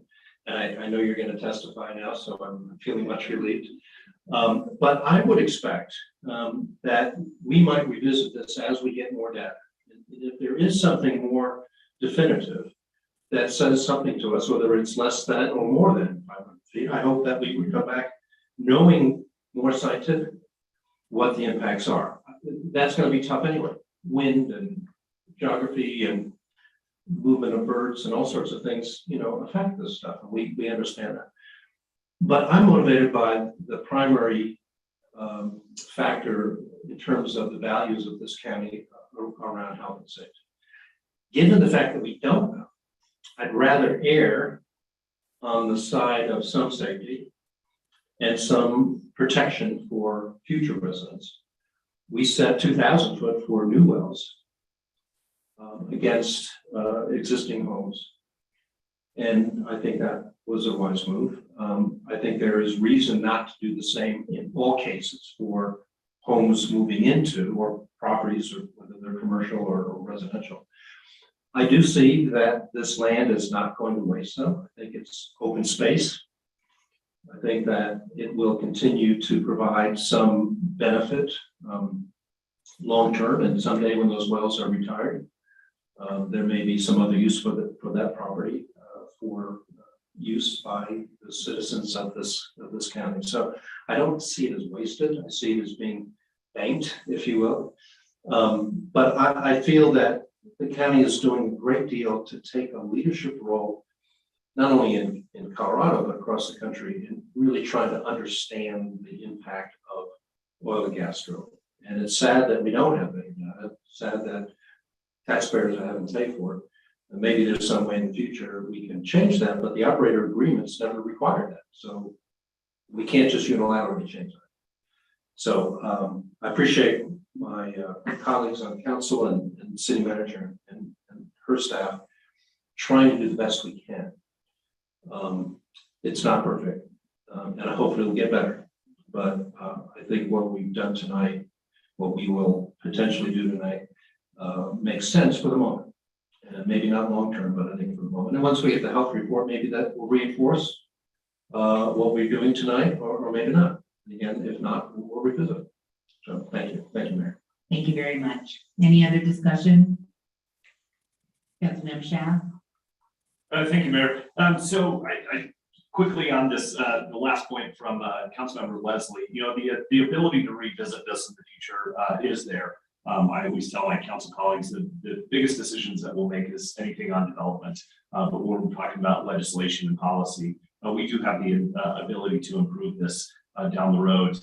Many of us were on council, or some of us were on council, when the state law was 500 feet of a well near a residence, and there was no rationalization for that.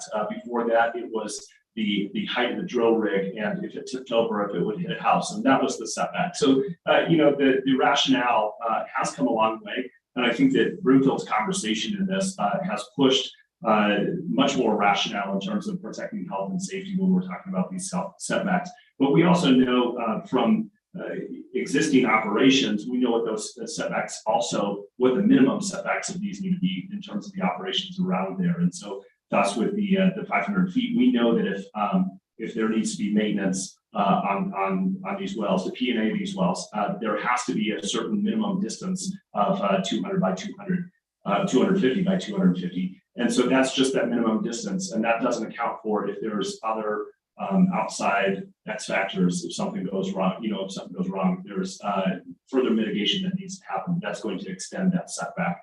So this provides that opportunity to ensure that all of that work can happen. I do think that we continue to monitor on these well sites, and that is definitely important. I think that goes in addition to these setbacks.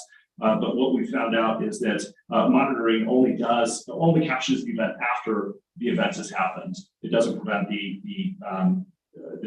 it doesn't prevent the event from happening, but it also doesn't provide that buffer when that event happens. But it will report the event that did happen. And so again, another reason why setbacks are needed, but also that monitoring as well is needed. A question for staff on the last amendment that we heard from Councilmember Henkel. One of my questions was where in the municipal code that language came from. And so we got that answer that it was identical to within chapter 16-36. So I quickly went there while we were in discussion and compared these two, and there was two more words in addition to what is in 1636. And I just wanted to clarify that there isn't any issue with these two words. So this is in the second sentence of the amendment, or I guess it's in the first sentence.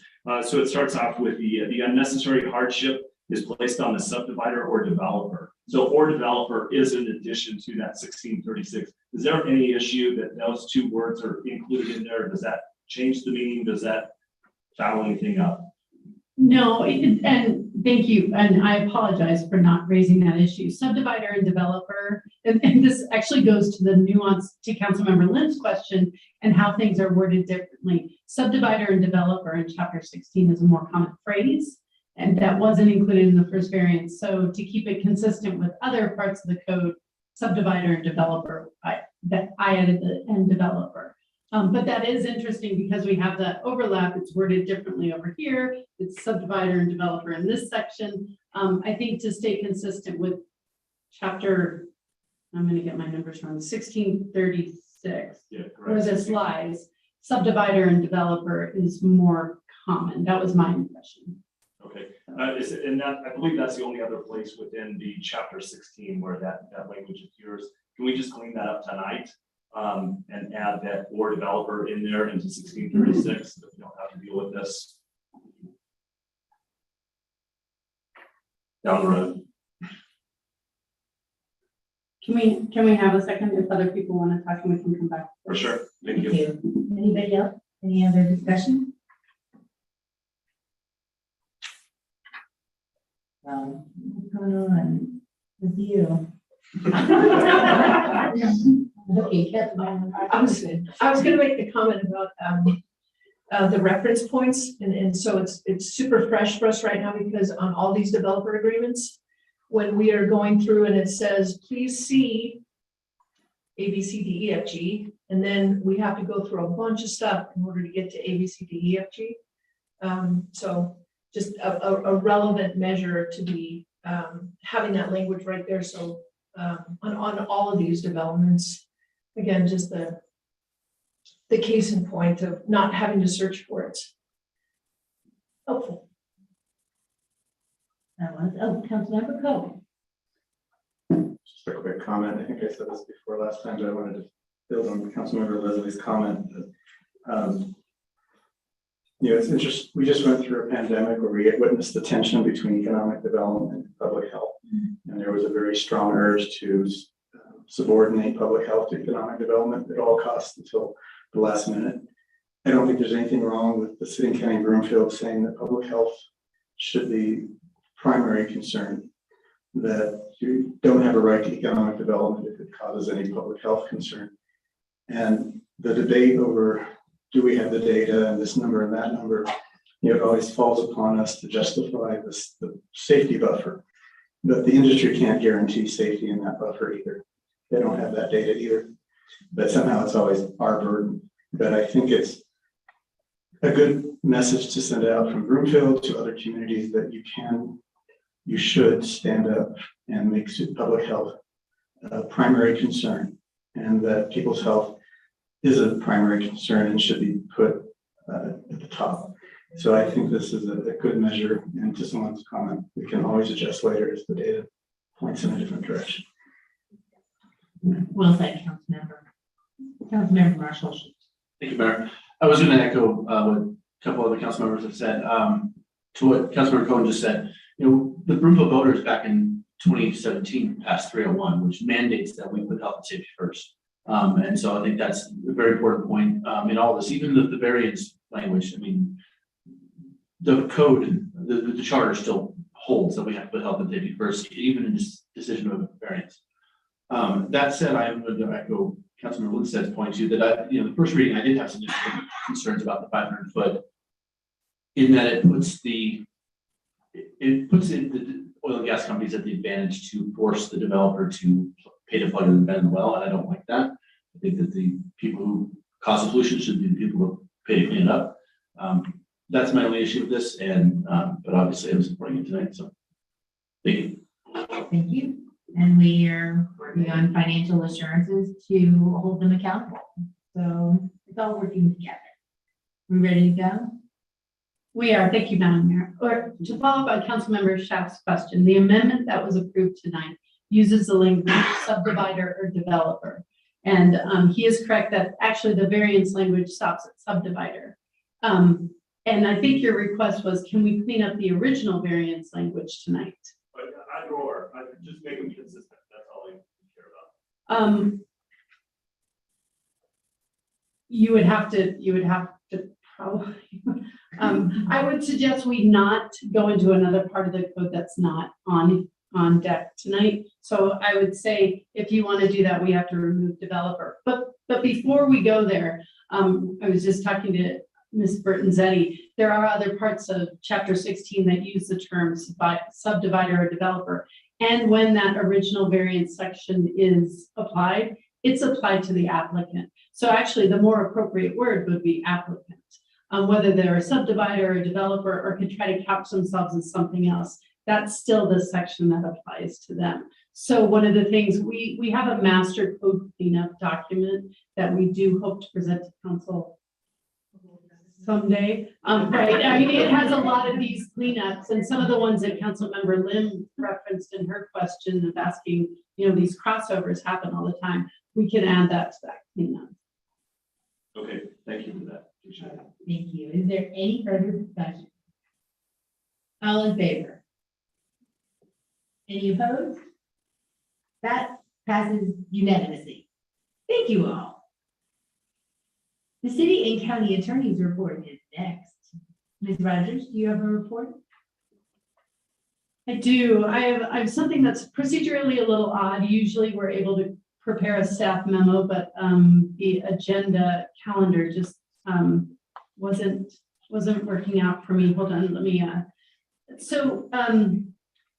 for myself and the city manager, I'd like to request an executive session to take place next Tuesday night at the end of the study session. And it's going to be for the purpose of providing legal advice and determining positions related to negotiations on the Broomfield Town Square, specifically on the underlying agreements. Town Square is a little bit different because the city is an owner and a partner in that deal, in addition to being the quasi-judicial body hearing the PUD. We're focusing on the agreement. So this executive session would be called under 24-6-4024 B and E for legal advice and instruction to negotiators. And like I said, we would ask that it take place on April 19th following the conclusion of the study session. So if I can, Mayor, I ask that a council member make a motion to go into executive session on April 19th, following the completion of the study session for the purpose of receiving legal advice and determining positions related to potential negotiations regarding the Broomfield Town Square. This is permitted under 24-6, 402, 4B, and E. If somebody would like to make that motion, I ask that they say so moved. Thank you, Councilmember Lindsay. So moved. Is there a second? Councilmember Ward. Second that. All right, all in favor, it takes 2/3. Okay, so discussion. Oh, wait, no, we had no discussion, right? Thank you, Mayor. I just wanted to just clarify one aspect of this. So you had mentioned that this is in the quasi judicial, so conversations, we're not having conversations necessarily about the development, but we're having conversations about the existing agreements or the potential agreements. The existing agreements, we have 2 agreements from 2019. And yes, this would not be about the challenge that the quasi judicial body has coming up in May. It would be specifically about the city's role as a party to these agreements. Okay, perfect. Thank you for that clarification. All right, all in favor? Any opposed? That passes unanimously. Anything else, Ms. Rogers? No, thank you. Thank you very much. The city and county managers report is next. Ms. Hoffman, do you have a report? I do, but we're 4 minutes or less, right? Because I know everybody's looking at that. I did do some slides and because this is the Council of Transparency, we will be providing kind of a heads up on upcoming meetings, particularly because the conversations that we are about to embark on are chapters of the same book. So we started chapter 1 at the council retreat.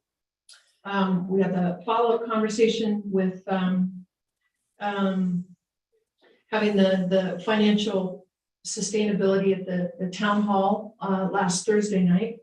And as we had indicated, you could take any one of those slides from a narrative perspective and context. So if the slides aren't before or after, they can be interpreted in a multitude of ways. We want to ensure that the future conversations, every conversation that we have, particularly with regards to finances and development, are on the dais.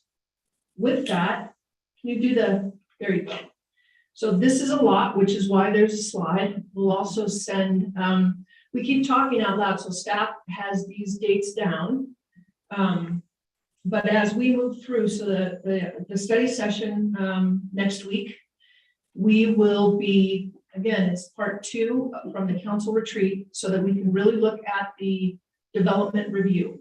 I think it was Councilmember Schaaf that had indicated the biggest decisions that you all will make as we move forward and those that have been made in the past regards development, right? Nothing impacts us more than that conversation. Where we are financially and from a sustainability perspective, I have to go on record and say this has been 10 years in the making. This is not a 2-year spike that we are seeing. This is a structural perspective that has been in place for at least 10 years. The structure should have shifted about 7 years ago so that we weren't running to catch up. We're running to catch up now. So the slide that the gentleman had shown is absolutely where we would be if we continued status quo on the level of decisions and the structure with which we make decisions. We would be 100 million. This council has instructed staff not to go down that path. So these conversations that we're about to have ensures that we don't. So the 19th will be insightful on many fronts. It sets the stage as we move through May, June, July, culminating in August. Again, this was the first council that had established a debt policy. We hadn't had one before, which adds to the project by project by project without that cumulative effect. By the time we get to August, we will have recommendations for council about what we need to do next. we've had the conversations that it's a multi-pronged approach. There is not a silver bullet.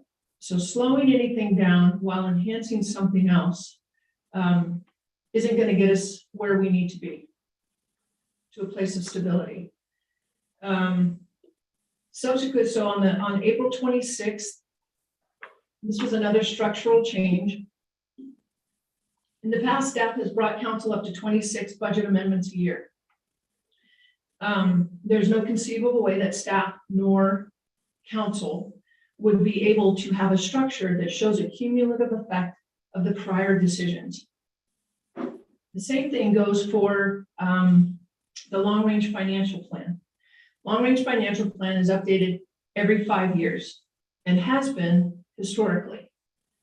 The model that we have been creating by the multidisciplinary team for the decision-making process, you know that on your memos, you have the translation when we bring anything to you that has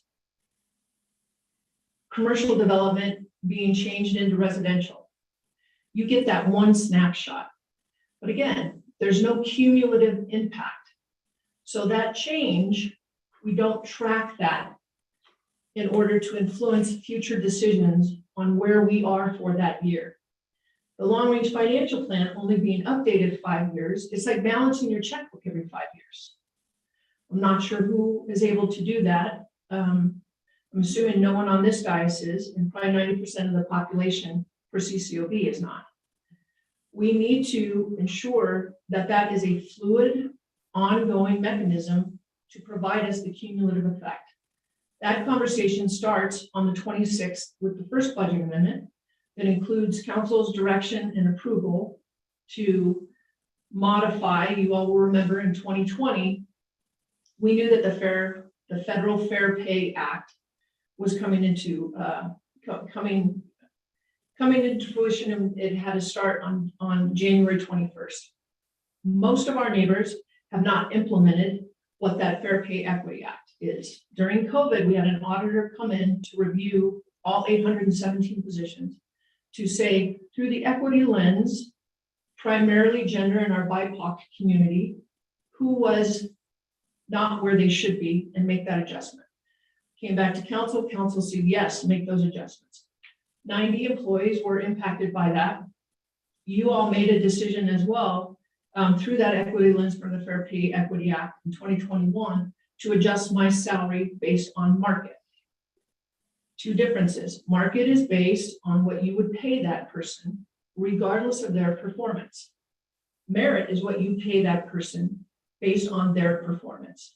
We came back to council. Council said, yes, we need to stay competitive. So last year we did, with the help of Ms. Macklin, for the first time ever, we are using relevant data for our salary ranges. There were 417 positions that fell into a different salary range. We made those adjustments, and then the decision was made between 1% up to 22% were those adjustments, big adjustments. The decision was then, which you'll see on the budget amendment on the 26th, should we also do merit or should we just do market? And we would have had a mass exodus if we said, you all are getting so much just for the market increase, we're not going to pay you for performance. Council said, good idea, please don't do that. So that market adjustment and merit adjustment took effect, and you will see the adjustment in the budget reflected. That's the conversation on the 26th. As we move forward, again, with the compensation philosophy, council made the decision that you all want to lead the market. That is reflected in the ongoing and upcoming budget adjustments. I can say that you are the only council that approved exceptional merit. You're the only council that approved the payout for the leave when employees had gotten so much 1-for-1 during COVID because everyone was spending those hours.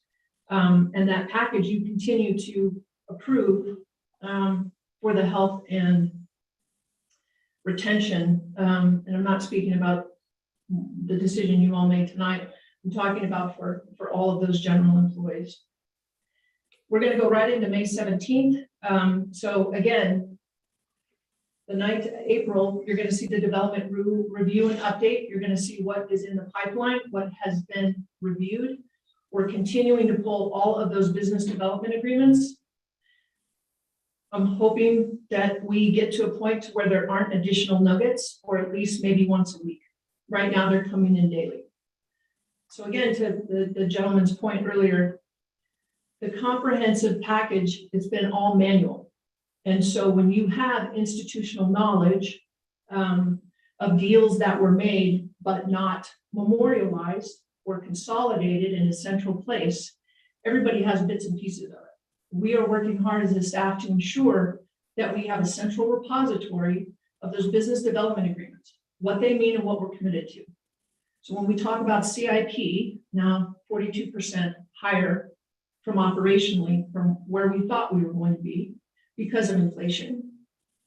This council also made the decision that they weren't going to have tax increases based on where we are now. So it's a relevant decision-making tool. The council has instructed staff to come back to say, what does the residential development look like? Where are we? What are the impacts? So you all can make an informed decision on what we do next. Short term, which impacts long term. So the residential conversation on development comes in May. Next slide, please. In June, we'll talk about the commercial development. Again,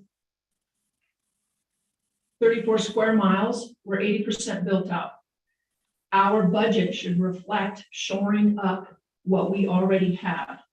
We have not done that. Historically, we have been chasing the new. And so those dollars are reflected in CIP. Primarily, what that impacts is the triggers that this development, commercial and residential, triggers for our wastewater, triggers for our water infrastructure, let alone all the roads. So when we have these business development agreements that we don't know where they are in line, we can't program them. So again, for this council to be able to direct staff to come up with a plan that is comprehensive, it's the first in Broomfield. So commercial development will be, we'll talk about a plan that allows you to have a target, strategic, surgical approach, because that is what it's going to take as we move forward, to say, if not here, where, and if not now, when. Prior councils have only said no to development twice in the last 10 years. We have got to become comfortable with saying no. No, not now. No, not there.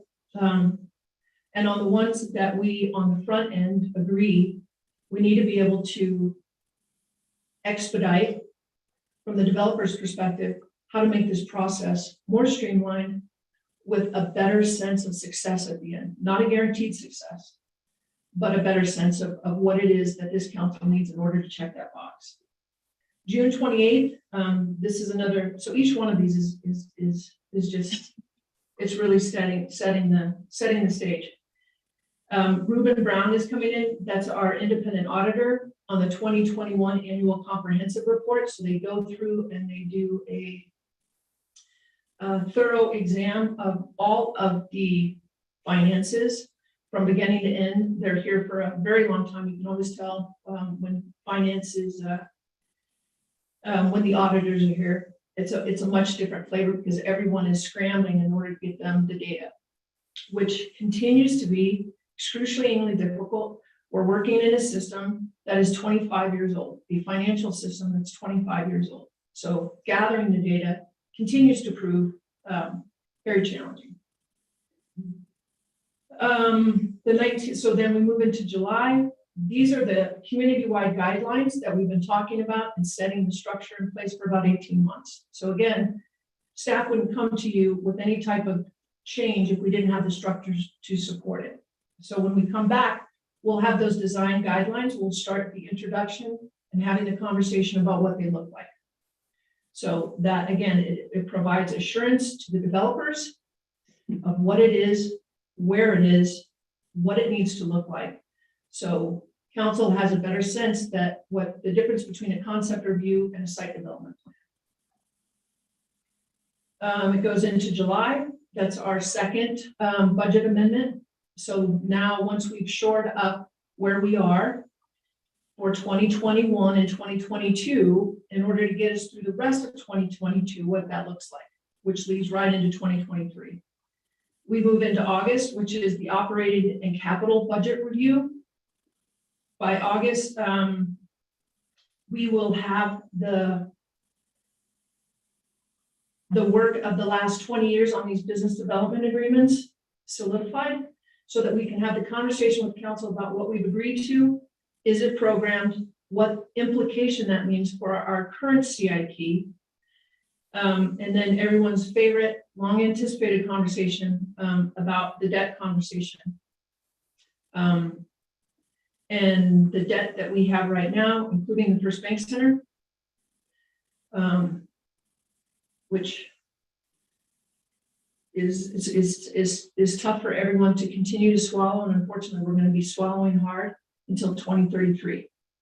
So what some of those and what that conversation leads to with our ability to bond anything else.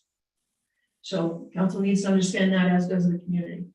August, September, October, we'll be preparing the first and second readings for the design guidelines. So again, providing that certainty that's relevant and tangible information. November 15th, that's the continued design guideline conversation. And by the end of this year, we should have a plan that is well vetted, comprehensive, takes a totality of circumstances. The community has a transparent perspective of what the next, at least minimum 36 months look like, because it will look different than it looks right now. Going into 2023, we'll have the building code updates, similar to what my partner was indicating. There's a lot of work that goes into those updated building codes, because that's another, you don't have any debt policy, if you don't have a comprehensive approach, if you're only looking at your long-range financial plan every 3 years, it's difficult then to be able to say on the design guidelines, because you don't have anything to make it applicable. Second quarter of 2023, we'll be continuing the work with ACES, shoring up with our partners in United Power and Excel to make sure that we're in alignment and supporting and capitalizing on their efforts as well as ours. I know that's a lot. We'll continue during the manager's updates to provide this future forward thinking, not only for council, but also for the community, so that they can be tracking when they're looking at these agendas, the relevancy of each one of these items. Thank you, Mayor. Makes sense. Thank you so much, City Manager Hoffman. Yeah, I'm gonna get to that. Councilmember Lynn? You were ready to go. So the, can we go back a slide? Okay, so my understanding is that the Broomfield Town Square development is coming back to us on May 24th. Is that correct? That's correct. Okay, somebody stop me if I'm saying something I shouldn't. But Nancy, in order to shut off your mic. Okay, so maybe I'm the only one that would find it helpful to have gone through a little more of this big picture before making those decisions on May the 24th. So part of the challenge, Councilmember Lim, is that hitting a pause button on any one of these pieces isn't possible. So it's too big, it's too complex. There's too many other things that developments count on. Financing is one, bonding is one. For us to be able to say, okay, Because no one would like to do that more than your city manager, right? Let's just take a breath here. It's not doable. So part of the conversation, not just Broomfield Town Square, not just any other development that we talk about commercial wise, it's the level of risk that we want to assume of the unknowns. And so I liken it to when you're 35, and your portfolio can have high risk. And then you become 45, it's a little less risk. By the time you become my age, which is 55, that should have probably shifted. So these conversations, again, in the totality of circumstances, it's not one project at a time. It's the overall where we are, what it means, and what's next. Okay, I mean, we did delay it by a month just because there were some unanswered questions is basically what I could say, is we delayed Broomfield Town Square by a month because of that, so. You're saying we couldn't delay it until the end of June, after we hear the annual comprehensive financial report? No. Okay. Okay, thank you. Councilmember Shaft. Thank you, Mayor. So I'm just sitting over here, I'm trying to figure out what is a checkbook?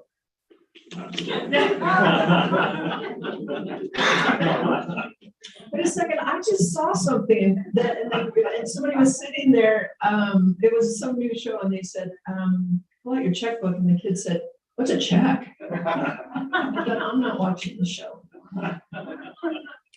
I'll get humor. But seriously, thank you for the public forum on the fiscal sustainability this last week. I sat through that again and really tried to absorb more of that information. There's a lot here. And I think that having that available for our public to go back to and have a good understanding of where we've been, where we are, and where we're starting to move forward. So I didn't say this earlier either, but I do appreciate both Manager Hoffman as well as Attorney Rogers for your leadership and your dedication. I do look forward to the sustainability and the stability that both of you will provide in the community as well as within our organization. So I just wanted to make sure I did say that.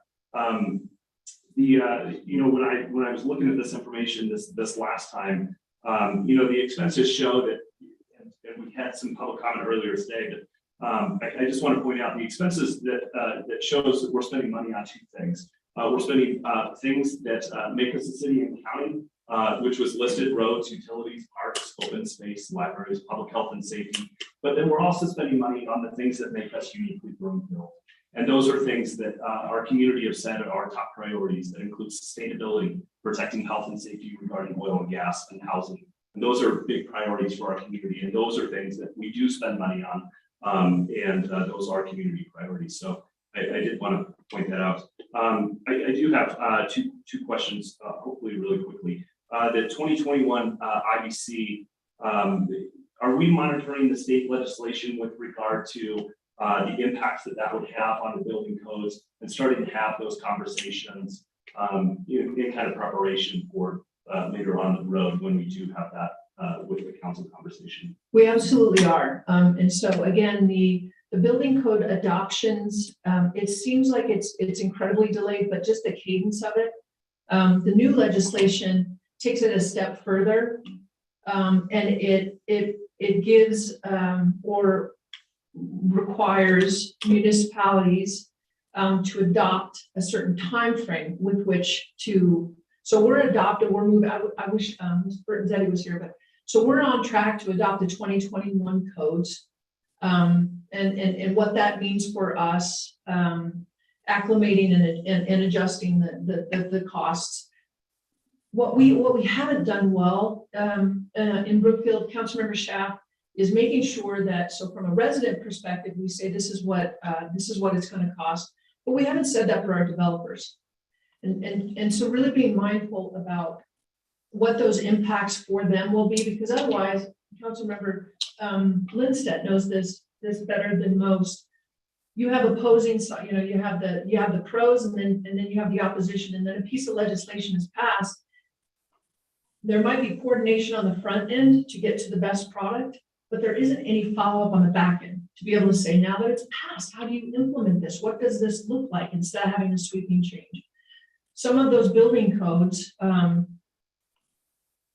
not just the building codes, but again, when somebody says, do your best to get there, it's very different than you're gonna get there by 2026, right? That's hard to swallow. So yes to the first piece, we're aware, we're tracking.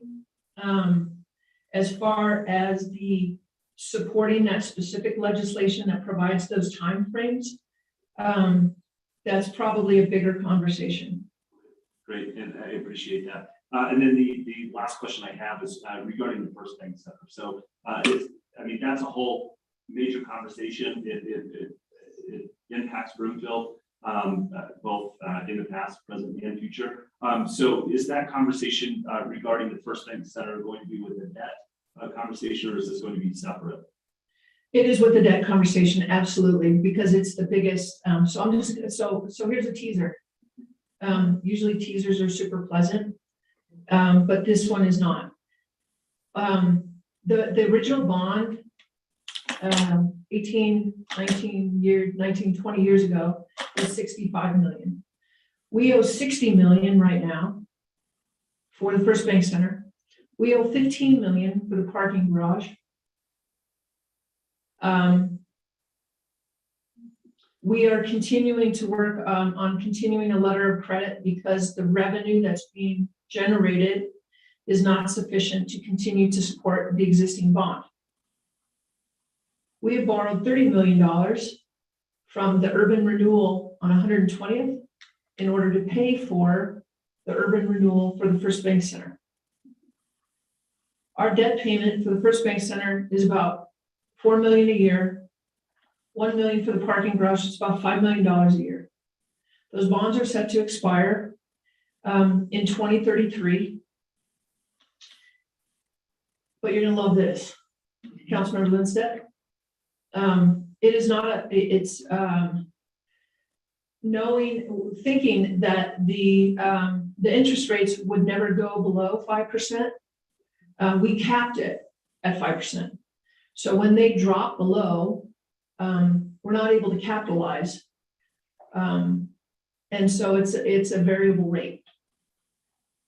So it's hard for us to budget from one year to the next based on a variable rate on a debt that the revenues continue to be shaky. And just to follow up, so regarding the First Bank Center, we do have a operator agreement. And when does that operator agreement come before council? So we have extended, it doesn't need to come before council. We've extended it for 2 years because even with AEG, it's the current operator. Any money towards that debt is better than none right now.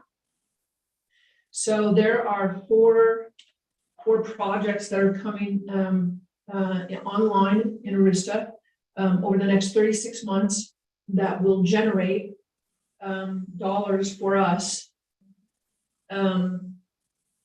And we need that to happen sooner rather than later with regards to the finance piece for that revenue stream. And before we make any decisions about what to do with the First Bank Center in and of itself, we have to be secure financially on those bonds before we make any decisions about what to do with that building. Great. It's a 2-year extension, Councilmember Schaaf. I don't know if I said that. Or You did. Thank you so much for answering that question. That's all I got, Mayor. Thank you. Thank you. Anyone else? I'm sorry to end on that. No, we're not ending on that because I have something to say. Excellent, okay. I just want to applaud you and the staff and our council for being proactive in retaining our staff. I mean, there's a fight since the big resignation, the great resignation, to acquire human capital all over the nation. And to give you an example, I found out that Westminster is down 60 police officers, 60. How many are we down? We just have the regular attrition piece, and that goes for, you know, again, across the staff. I know that the gentleman earlier had indicated But we're fully staffed, right? well, and from a department head perspective, we have been fully staffed. Finance, it's been tough, there's no doubt. The conversations that leadership has been having with this council for 2 years through COVID, there is a transition from mindset and skill set and what the requirements are in order to manage a $450 million budget in a comprehensive way. And so it's a shift. And so when we talk about this shift, it also translates to staff.